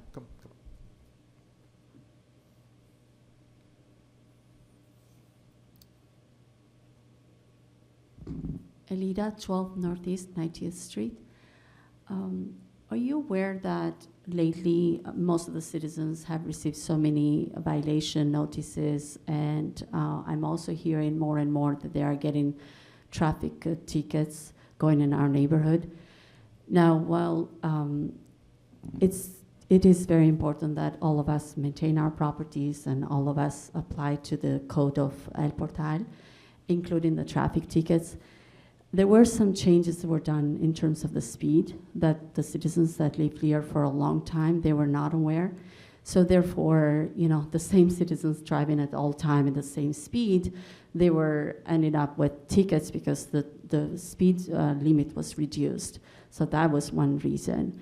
But I'm not quite sure what's going on. It's like we are hiring more people, so those people can start giving us violations, citations, traffic tickets, and everything. And then it becomes a rotation. So we're paying more on taxes, we're paying more on terms of paying more staff to be here and work for El Portal, for our city. And then we go into this back to citizens and we're asking them for more violations, citations, and things like that. And then we're giving them tickets. So it's becoming like a circle, which I've heard from many citizens.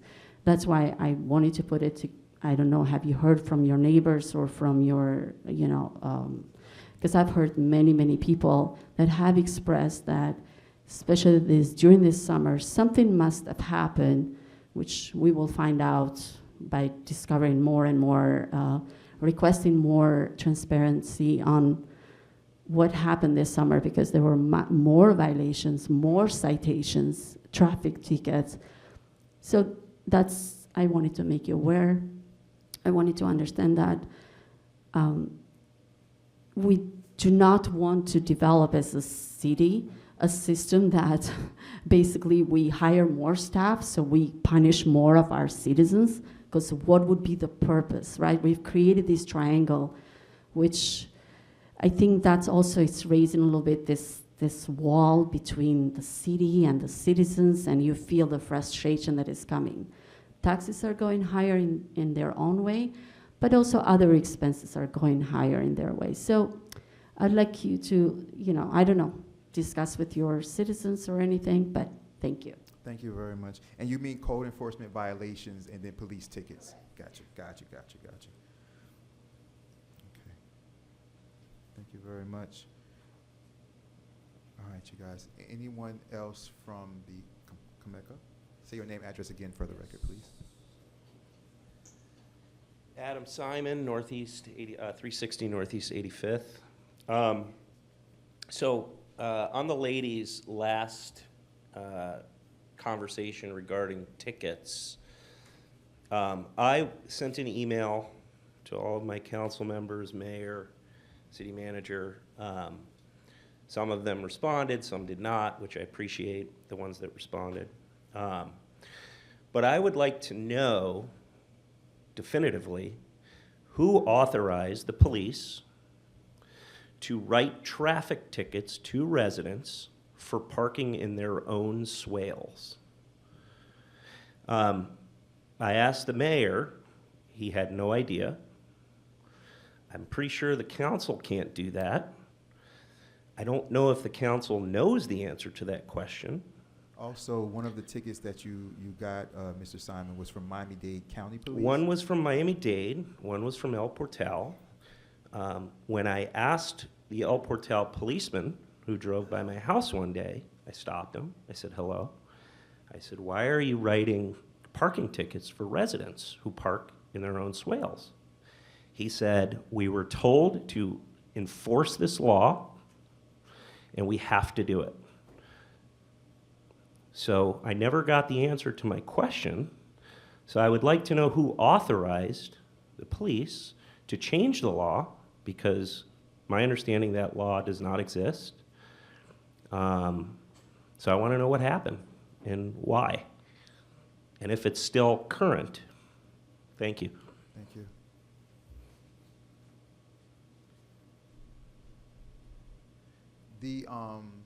The parking in the swale, I know there's a code situation that's always been an ongoing thing with the parking in the swale.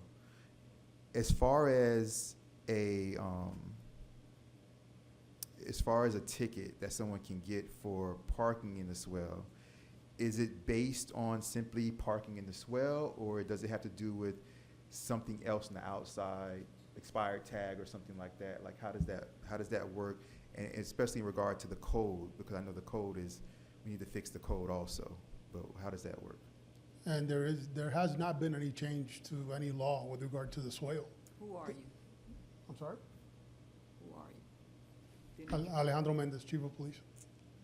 There's not been any change with regard to the law in the swale. Nobody's authorized me. We're authorized as officers that are certified through the state of Florida.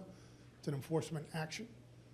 It can be an expired tag. It could be that you parked there over 24 hours. It could be that you're facing the wrong direction. You're partially blocking the sidewalk. You're partially blocking the street. It could be several different infractions. That we're targeting anybody, we're not targeting anybody. If we get a resident's complaint asking us to look at a specific location, then we gotta go look at it. And I tell my guys, look at this location, I'm getting complaints. The same way you're unhappy about getting the summons or the ticket, they're unhappy that they need to call us and make a complaint about specific vehicles frequently committing the same infraction. That we go out and target anybody, we have no need to do that, none at all. I can tell you that wholeheartedly. May I ask you a question, Chief? Up here. Hey. I actually received multiple emails and contacts from residents that all received tickets for parking on the swale on the exact same day all over El Portal. It's almost like they decided to do it that day.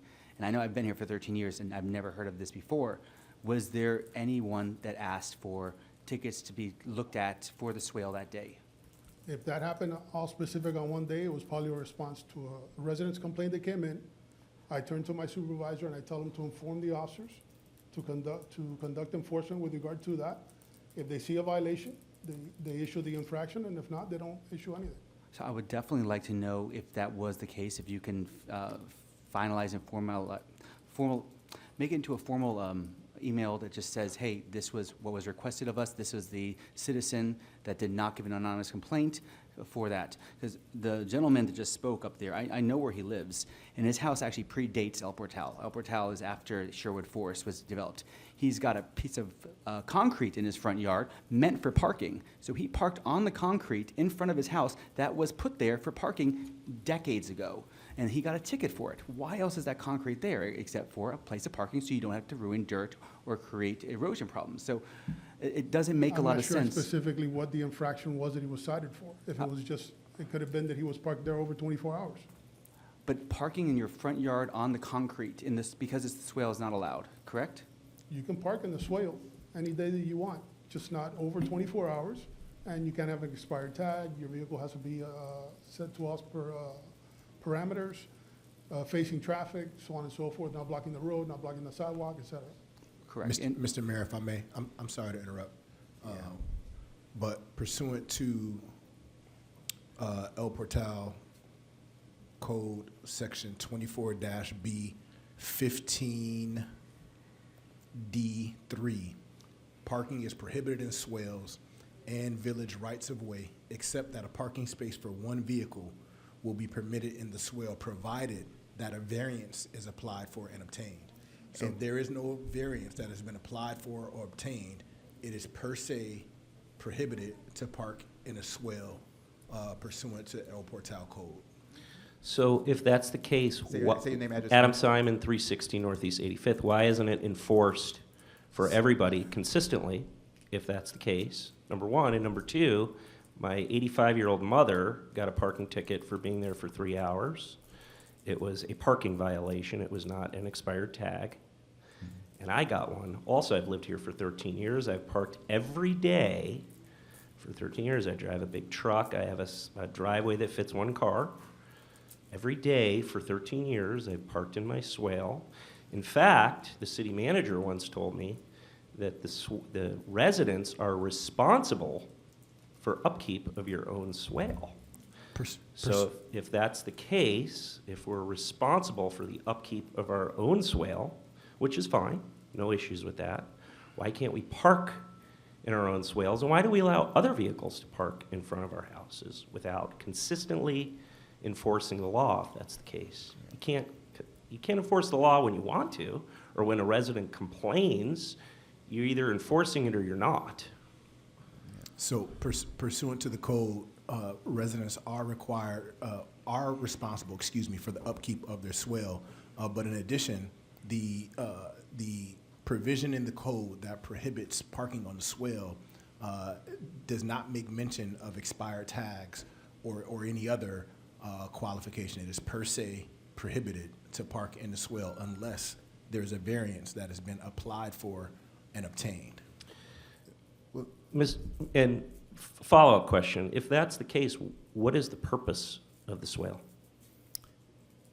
Well, let me jump in real quick, and you guys can answer if you want to. I think that where we are is we need to correct the code to fit the reality of what's going on. Because if something's on there, where it's quote unquote illegal in a sense, but we don't enforce it except for every once in a while or whenever we enforce it, then maybe the reality of what's happening today, which is people have more cars, the driveways sometimes are not large enough for all the cars and things like that.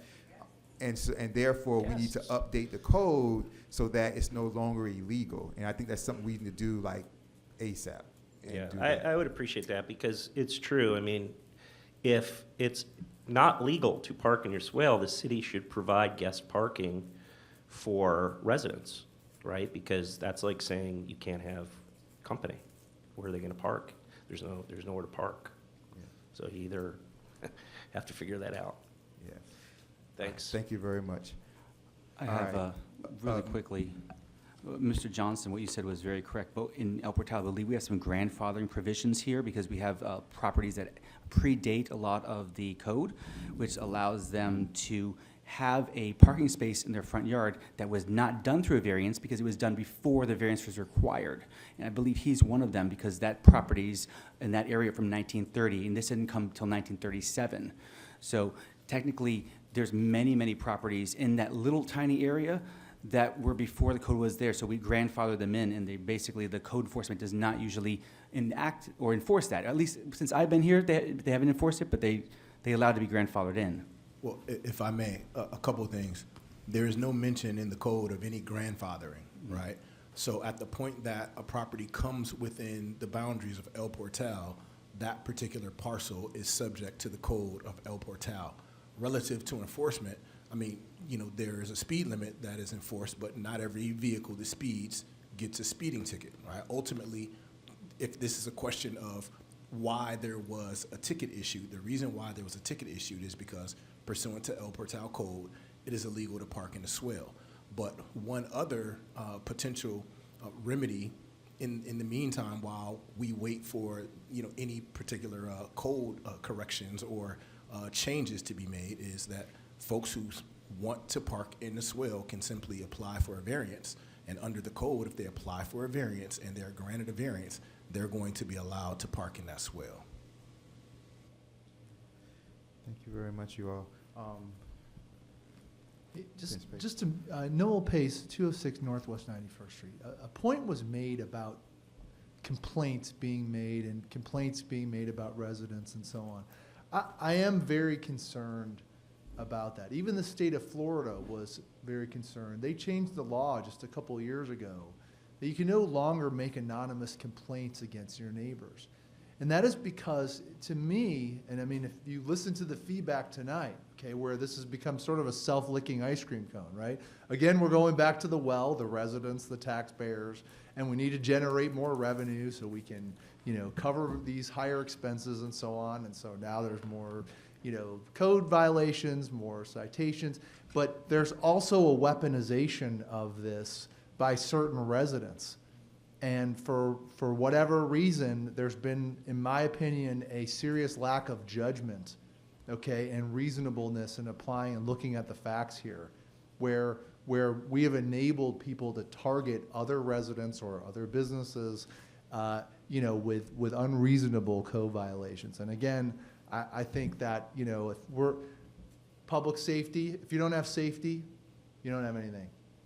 But when it comes down to it, if you guys hear the feedback from us here, you know, you got to cut somewhere, I'd probably start with code enforcement. That's it. Thank you very much. Appreciate that. Yes. Say your name. Alexandra Baza, 120 Northwest 86th Street. Understanding that this is, there's probably going to be a zoning meeting to discuss the swale. It's something that it cannot be, okay, we're gonna approve everybody to park on the swale or pave them, because we have a big problem since we don't have adequate, you know, system to collect all the water. We definitely need all the green space that we can to absorb the flooding that we're having to. Thank you very much, Ms. Moss. Thank you, sister. So, yes, this was about the budget. Let's get back to the budget. I appreciate it. No, you're good, you're good. Oh, that's what you were going to say. Yes, that's what you were going to say. Any other questions or comments, you guys, out there? I have a few more I have to say. Well, let me finish okay. out here real quick, Ms. Councilperson Winters. I'm coming right to you. Any other questions or comments from the audience, you guys? All right. Councilperson Winters, we're back to the council. The floor is yours. All right, wonderful. Thank you, guys. That was wonderful. What everyone said makes a lot of sense. And as most of you know, I've been working on this Bill of Rights for El Portal, and one of mine is a grandfathering section that cannot be infringed by the council. Meaning if you have something here that's been before that has a code, you don't need to spend $800 for a variance just so you can park in your front yard. So I want to let you know everyone needs to support that so we can continue to have El Portal the way it has been, which is beautiful, shady, and full of green. Next is, I did speak with Mr. Johnson, our attorney tonight, which, by the way, you've been amazing. I've really appreciated everything you've done. I like it when I see you here. You're very intelligent, and I appreciate when you bring, yes.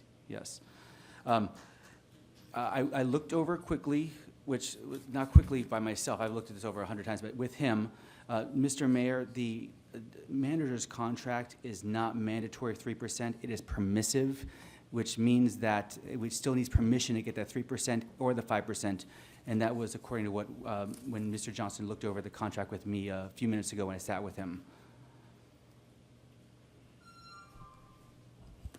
So is your suggestion that we have a meeting?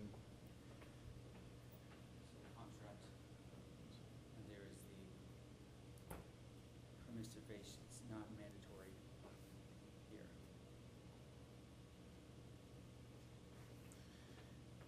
Yeah, it depends on, I mean, you know, the attorney would know better. So right here, it says for the manager's contract, based on satisfactory performance and based on approved budget of the council.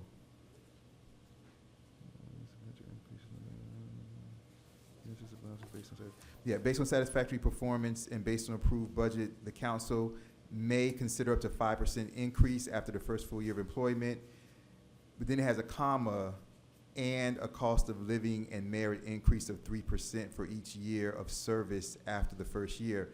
So and the attorney, how the attorney would read it, but so it could either be, in my opinion, it could either be read, you know, that the council may consider up to a 5% increase after the first full year of employment and consider a cost of living and merit increase of 3% each year. If you want to say that, use a consider for both. But if you don't use a consider for that second part of the sentence after the comma, then it reads the council may consider up to a 5% increase after the first full year of employment and a cost of living and merit increase of 3% for each year. So it depends on how you read that. The way I've always understood it from when she was first here as vice mayor, when the contract was first brought in, was that the COLA, cost of living, is automatic for employees. But then performance is merit-based. That's what you decide if the performance percentage should be applied or not. I don't know. So that's up to legal to decide that. But I understand what you're saying, Councilperson Winters, how you're saying it could be read to considering 5% and considering the cost of living and merit increase. The cost of living, I don't know. So I understand what you're saying. Mr. Attorney, if you want to chime in, or we're good? Looked like you wanted to say something for a second. Oh, no, I'm good. Okay. So Mayor. Councilperson Lightfoot Ward. I was just looking around here, and for those of you who may not actually know why we don't park in the swell. It's the law. Parking in the swell is often discouraged or restricted by local ordinances in Miami-Dade County and surrounding areas due to damage to the swell's drainage. That's what the swells are for, their drainage function and potential safety hazards. Though rules vary by municipality, key regulations include not blocking sidewalks, parking in the direction of traffic, and not leaving vehicles for extended periods. Some areas permit temporary, non-commercial parking on swells, while others prohibit it entirely. Always check your specific city or county rules, as swells are typically public property and essential for managing storm water. That's all the swell is for. But parking in it, you're messing it up. Don't park in the swells. Oh, that's law. I didn't make that up. That's law. I found it. All right. Okay. Thank you very much, Councilperson Lightfoot Ward. All right, so let's get back to the budget, you guys. So back to the budget, I wanted to finish the statement I was Yeah. coming up with. With the multiple contracts, with obviously they're not being read correctly with the permissive versus mandatory extra pay raises, there's multiple contracts here that are in question. And I don't think it is honorable, logical, or with any value that we pass a budget today when we have this many things that are left unsaid. I think we should motion, well, I'll motion now. I motion to move this to a future date, which is desired by the mayor and the clerk, that works with our schedule, whatever the requirements are. So that's what I was getting to. Councilperson Winters, the next feasible day for, the next 2 feasible days, but I think it only boils down to 1. We'll see how everybody feels. The next 2 feasible days to finalize the budget, and we can use tonight to discuss, these issues, now that we're here. No. But Mr. Mayor, if I may, I'm sorry, go ahead. I mean, I was going to say Monday the 29th, which is the last day, but I don't know if that's too late because it has to be completed by Monday the 29th. But is that Monday the 29th by 11:59 p.m. where it has to be finalized and completed? So I'm not sure. The issue is notice.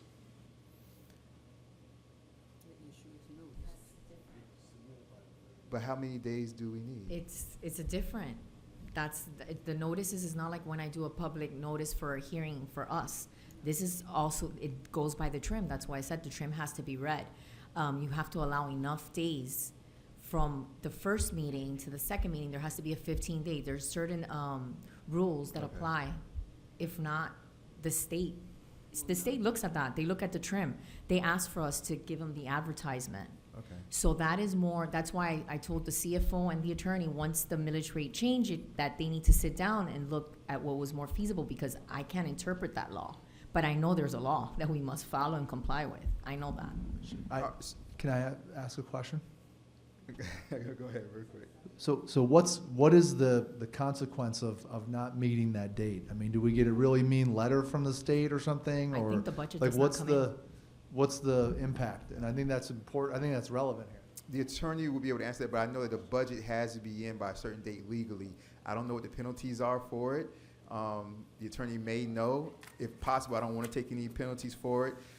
What I would suggest, if we can't do this because we can't have another hearing because there's not enough time, what I would suggest, because we are discussing the budget, the review of the contracts, that's another thing, that's a later date. If we're discussing budget and how much should a line item be in the budget, Councilperson Winters, as far as the budget goes, do you have a motion for what you feel like the line item should say on the manager's line item budget? Well, I'm not just looking at the managers.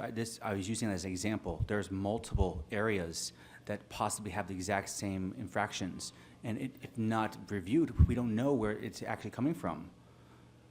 What, do you know the other, Well, is it just the charter officers, or are you saying there's other? Well, that's one thing, is to look at the charter officers, because they all have different wordings in their contracts that allow them to get the raises. But of course, we have to give our evaluation, which isn't even due till October 1st. So we're supposed to pass a budget here giving them raises on evaluations that aren't due till after the budget's done. It doesn't make any sense. So would you want me to vote to get rid of everyone's raises? I don't know if that's what needs to be done, because they might deserve it. Maybe they don't. I don't know. But all I can tell you is that no one's voted up here or talked about it. All we've been told from the CFO is that they are mandatory. And now we find out they're not mandatory. Well, this is our second budget hearing. All right. As far as the budget having to be completed, do you feel like, Councilperson Winters, do you feel like you cannot vote for this budget as is without any reductions that you may see should possibly take fit? I cannot vote for this budget as is. Okay. That is correct. Okay. Is there any other questions or comments regarding the voting of the budget from any of the council members? Can you repeat that question for me, please? Yeah, are there any other, he said, Councilperson Winters said he can't vote for the budget as is. Are there any other concerns from any of the other, from Madam Vice Mayor or any other? Yeah, Can't hear you. I understand what you're saying, I understand what you're saying. Does anybody on the council have any concerns regarding the budget where they can't move forward with the budget? I mean, the short answer is yes, of course. That's the short answer, yes. Okay, and I understand that Councilperson Winters has a problem with the salaries. Councilperson Erbaum, Right. earlier you said a So suggestion. I would Go ahead. add to that list of concerns the lack of recommendation from the CFO regarding how to move forward on the $207,000 deficit that we just learned about basically in the last few hours. So that is the top of the concerns, because in that discussion, I think, is partly where the chartered raises, whether it's COLA or performance-based, doesn't matter. That discussion is, in my opinion, couched within the discussion of what to do about the $207,000 shortfall that we just discovered. And so, and so, to keep it short and sweet, yes, that creates massive reluctance to just plow forward regardless. I think we're definitely missing critical information from the CFO tonight. I concur with Councilperson Erbaum, and I'd like to add that there's also things missing from the budget that we know are supposed to be there, like the text messaging service we talked about earlier. And last week, we were told they would find it and let us know, and it's still not there. So without the CFO to explain this, it's going to make it very difficult to pass a budget when suddenly we might have to add X amount of dollars to the budget in a week or two when we find out that it was just they forgot to put it in the budget. Yeah, well, let me say something about that. So, for example, not everything has a line item, right? Usually things that have a line item are things that are usually continuous or things that you're focusing on for that year. We can still do a text message program, which has already been done through resolution. That money could be pulled from the general fund for that program. It doesn't have to have a line item. It's not like if it doesn't get a line item, it's just dead in the water today. I can put that on the agenda next meeting, and then we can pass it as a council, and then we can pull the money out of the general fund. So it doesn't have to have a line item necessarily to move forward. I'm going to go to the first part of this. Who was supposed to implement that resolution for the text messaging? Well, text messages the resolution was I brought the item, the resolution was passed, and then it goes to the administration. Which part of the administration was supposed to actually enact it and has not enacted it? That would be somewhere in administration between the chartered officers. I mean, I really don't have that answer for you. I mean, what is the purpose of the council then? We tell the charter what to do and then they don't do it. I mean, this is a big problem. This is just one of probably many, and we're just starting to catch them. So I also asked last week, I said, what line item is this budgeted into? I asked it specifically at a 37-minute and 20-second mark at YouTube of Village of El Portal. You watch it for 2 minutes there. I'm asking there, where is it going? And no one has the answer. Where is this? Because the money was allocated. It was pulled aside. It was supposed to be there for this item. And you say it's general budget, but they couldn't say that last time either. We need the CFO to come here and explain why things are missing, why things are not being told where they are. And there's just way too many questions right now on this budget to pass it the way it is. Okay. So we have to first establish, which I think we've already had the answer to, and this determines how we move forward tonight. Madam Clerk, once and for all, is there any other date that we could have another budget meeting, a budget hearing? That's why I defer to the attorney. In my understanding, I like to say no. I don't have enough knowledge for me to say absolutely 100% yes, because that part comes from the law. Unfortunately, the attorney we have today is somebody covering. He's actually researching it as we speak. He was looking it up to see if we have enough time. I know that the time frames, I know that after today, it's 3 days that we have to send it to the state, and they wait for everything, including we would lose like I think $7,000 in advertisement. That means we would re-advertise. So, based on Florida statutes, both the trim statute under 200.065 and the statute governing budgets for municipalities 166.241, there won't be enough time to notice a new meeting. However, what can be done is this meeting can be continued, in which case new notice will not be required. It will simply be a carryover of the same meeting. However, the requirement that the budget be approved before September 30th would still remain. There you go.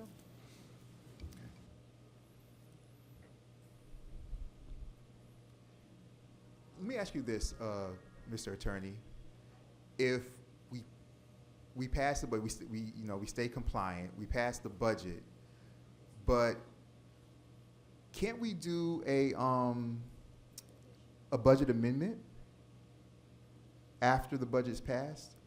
If there's anything that people want to discuss or adjust, can't we do a budget amendment even after the budget's passed? Or is there a certain time period after the budget is passed that we have to bring forth a budget amendment? Or what about something like that? Let me do some research on that, but my initial surmise is that no, you're not able to do that, which is the whole purpose for the September 30th deadline for the budget passage. Mr. Mayor, that's, he's right. I had to deal with this for 5 cities. You missed the date, September, and October comes, you're in violation. But what does violation mean? Does it mean we have government shutdown? From what little research I've done so far, the consequence seems to be that the actual, for example, the funds that the county would have control of, being like the ad valorem, would be withheld essentially until the budget would be passed. It doesn't seem that there's explicitly a fee or a fine or a financial penalty attached, but it does seem to be very clear that any and all services could very well be disrupted for lack of release of funds, basically, until the budget would be passed. What is as far as the council goes, it seems like we have 2 choices. We can pass the budget tonight as is, and we discuss, because, Mr. Attorney, correct me if I'm wrong, but when budgets are passed, you can't have budget amendments after they're passed. But is there a time period? Let's say the new budget kicks in October 1st. Is there like a time period of you have to wait 3 months or you have to wait 6 months before you introduce any sort of budget amendment? Or is it that you can introduce it the same month as the new fiscal year kicks in October or whatever? I'm reviewing the statute now. give- It's one of the 2. Yeah, I'm gonna be a filler. While you research, I'll just, a completely different topic. Thank you, ma'am. I do think that we've seen this budget before. We've talked about a lot of the details. I also think we had questions, and we had an opportunity to approach the CFO outside of this meeting, not saying that his presence is not, or absence is not vitally felt tonight, because I do think it would be better if he were here. But maybe there is a route by which we can address some of our concerns. I think one of those issues that I'm hearing from you, Councilman Winters, is about the budget or the salaries for the charter officers. And I do think that's a big issue. What we could think about is we're approving this amount in contemplation of someone having this salary, but we're also doing the evaluations right after that determine whom it is that is going to receive those salaries. So if your issue is about performance, I think that will be remedied in subsequent meetings, as we do these evaluations, as we talk about how we want our charter officers to function and whom we want them to be. So maybe that will allay some of your fears. I think looking at the number, you can think to yourself, hey, I'm not really, I don't know if this is true and you're not satisfied, but you can think, I'm not satisfied. This number seems outsized. Maybe if we depersonalized it and just thought about, okay, well, if there was an ideal city manager that is functioning in the way that you think a city manager or city attorney should function, would this be a reasonable salary? Maybe that might get you there, right? Because from what I understand and from what we've discussed robustly is engaging in an evaluation process. So I'm not sure if that's going to help you, but I think the attorney's ready. Yes, thank you. So one of the two statutes previously mentioned, specifically Florida Statute 166.241, and that is subdivision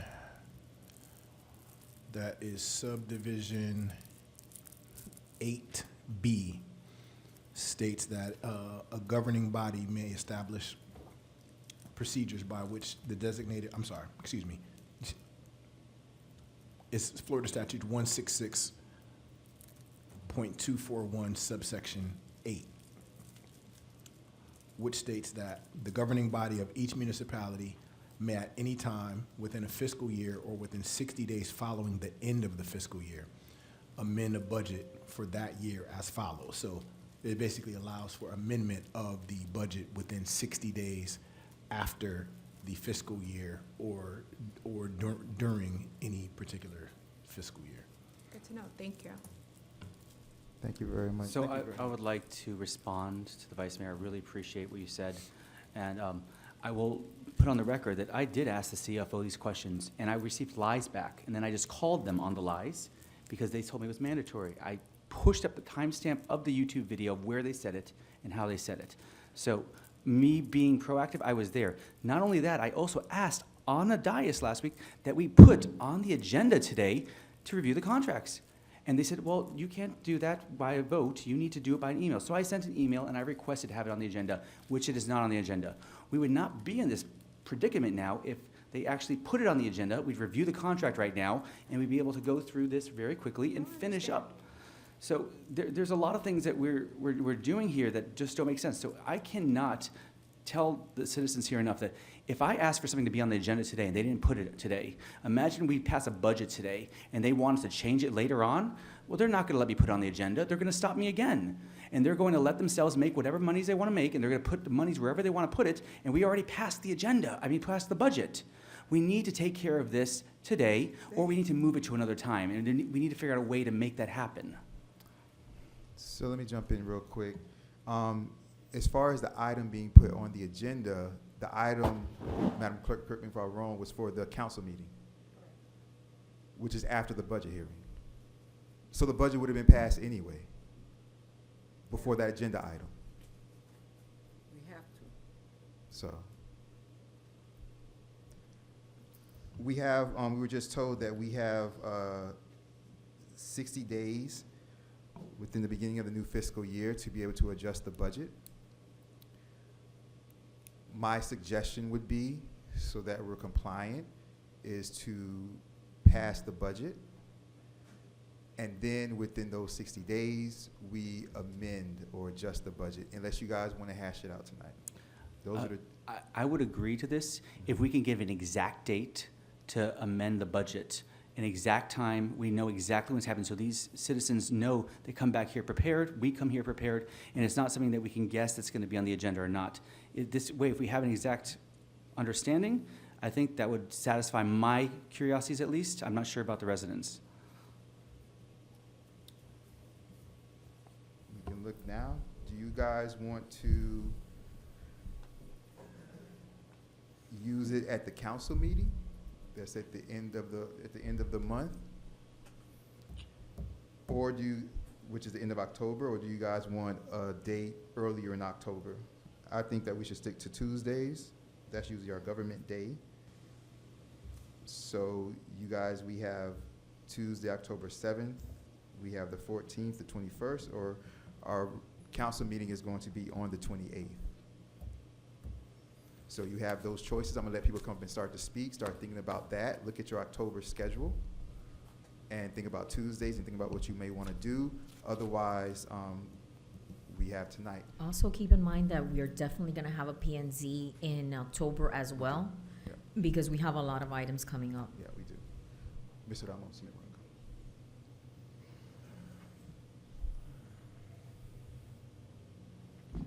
go. Augustine Ramos, 60 Northwest 91st Street. Just, you gave a couple of suggestions. I believe the attorney mentioned the possibility of continuing today's meeting, which was not among the options that you proposed.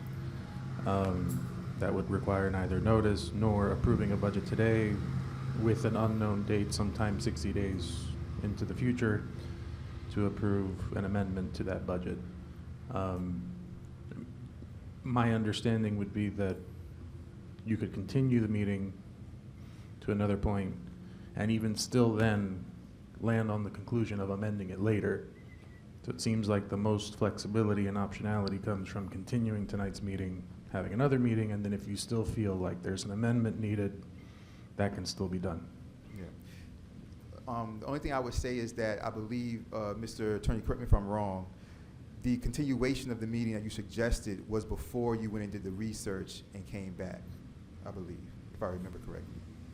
It was before I was able to determine that the Florida statute allows for an amendment within 60 days after the end of the fiscal year. But the continuation, is that something that's still viable? Yes. And with the continuation, does it, but we have to have a. I'm sorry. There's a concern on the part of Madam Clerk that the advertisement would not be able to be timely made Yes. in the event that we have a continuation, given the amount of time between now and the end of the month. Because, correct me if I'm wrong, hold on, the continuation would still have to be done prior to September 30th, October 1st, correct? Correct. But prior to September 30th. So, hold on. So if we have a continuation without it having to be advertised, then the continuation could be on Monday, September 29th or something. But the trim is the problem. Correct. Correct. So I think Mr. Ramos, I think the problem is that for us personally, we don't have to advertise, but the trim is something that goes through the advertisement of the county.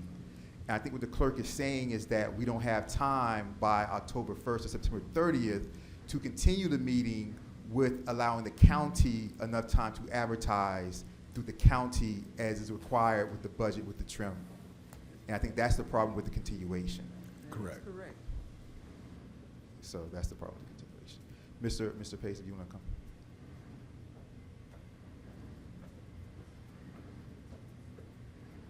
Noel Pace, 206 Northwest 91st Street. Yeah, I think common sense is prevailing here. I think it makes sense. You know, obviously, a continuation was the first thing to consider, but based off the statute, you have 60 days. But I think it's common sense. You got to lock in some dates. I would lock them in probably earlier in October, which gives you some sort of, you know, little fallback.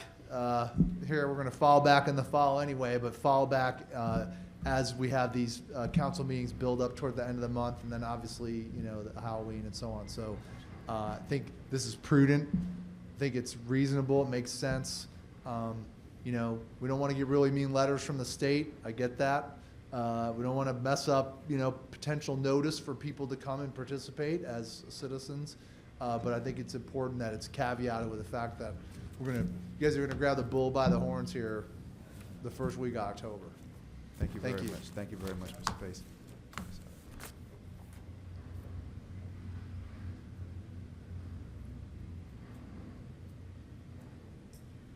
Hi, I'm George Alvarez, 165 Northwest 88th Street. I would encourage that either the mayor or the council request that our sitting city attorney, is that the term? Take a look at if there's any restrictions within the amendment process. That is to say, are there any special processes or procedures that we are not considering because amendment to the state of Florida may have a different definition and requirements than it does in the Oxford English Dictionary. So I think that would be prudent to frankly, to answer tonight before a date certain for such a meeting be established. Secondly, I think it was Councilperson Erbaum made reference to taking every line of the budget and reducing it by 6%. I think you could probably do that to about 7 1/3, maybe even 7.4%. You could do that tonight so that all the I's are dotted, all the T's are crossed, and we are not dipping into reserves once hurricane, whatever letter we're on, hits us. I think 7 1/3 or 7.4% would more than cover it without threatening any real urgent uses of the budget. And then at a date certain, considering that an amendment process is what we think and hope it is, then that could be adjusted.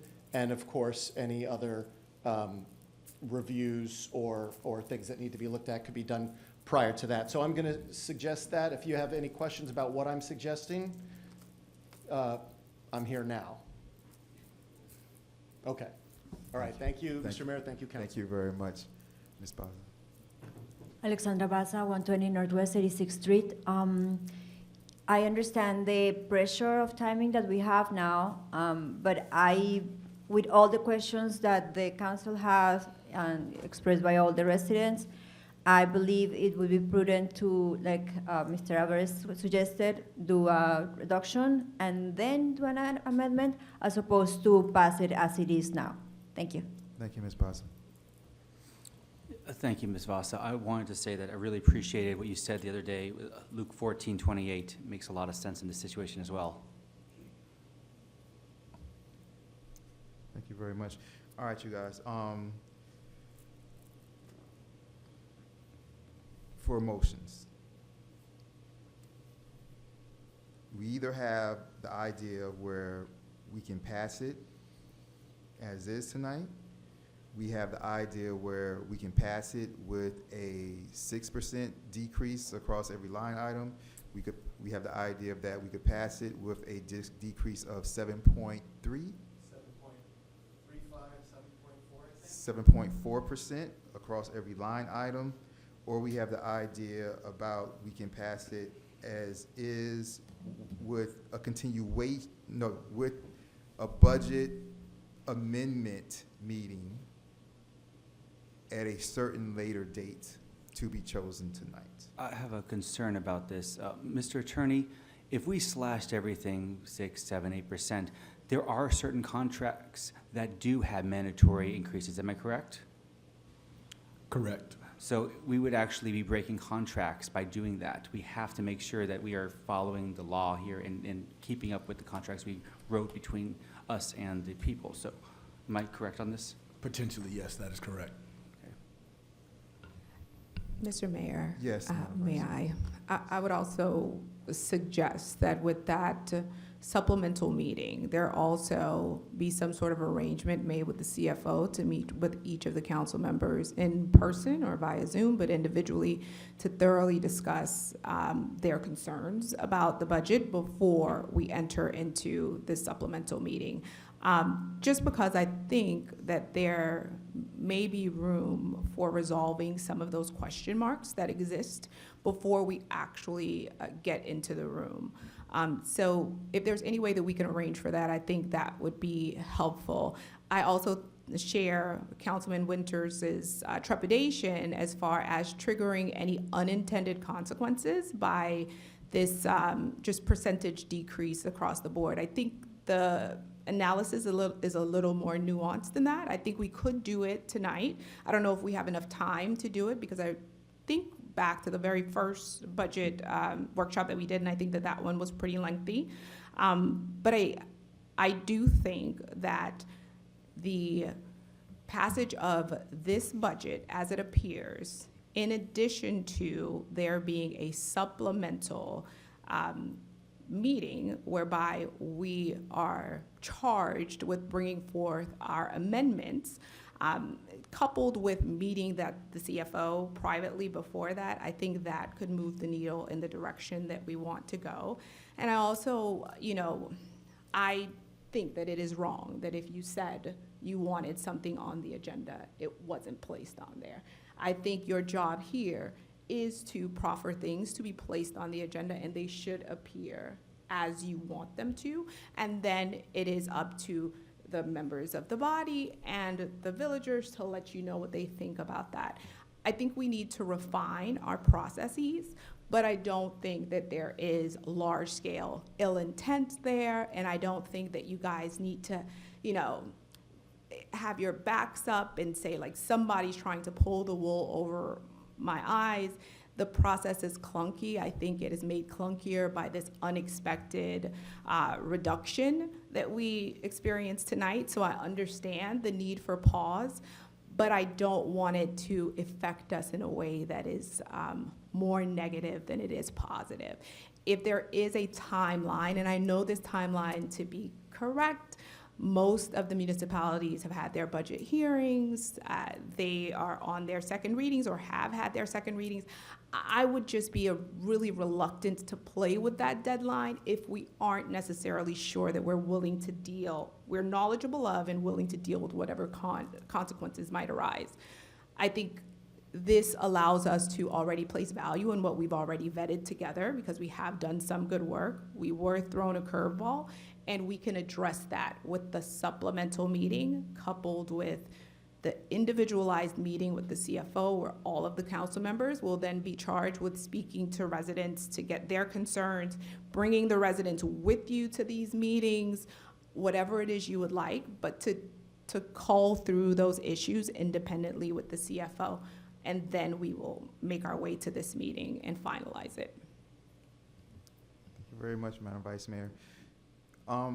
We have a choice of 4 different motions. Do I have a motion of any of the 4? I move to pass the budget as is, and also, what was the date that we discussed for the budget amendment meeting? We haven't discussed, it could be we're looking in October. I was thinking keeping it on Tuesdays, so it could be October 7th, 14th, 21st, or it could be the same day as our council meeting, which is the 28th. I don't think we need to. Do we need a date certain in the motion, Madam Clerk?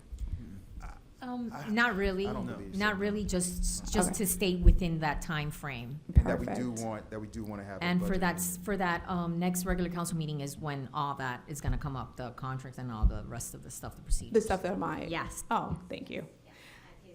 Stay tuned for the next agenda. That's when my items will be up. But yes, I do move to approve the budget item as it appears. And in addition to that, schedule a supplemental budget amendment meeting sometime within the month of October. That is my motion. I have a motion. Do I have a second? I think we need to have an exact date if we're going to make a motion like that. What date would you like? You tell me the date and I'll make myself available. What date do you guys want? Someone has to make it. Let me just say really quickly, we want to make sure that the CFO can attend that day. So it's better to leave it open right now.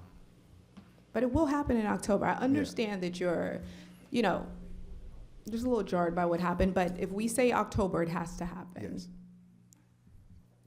Yeah. Separate meeting in October for sure. It'll be a budget amendment meeting. And it has happened within October. We just have to figure out what day the CFO can make it. Okay? And I think you have a second. And we had a second by Councilperson Lightfoot Ward.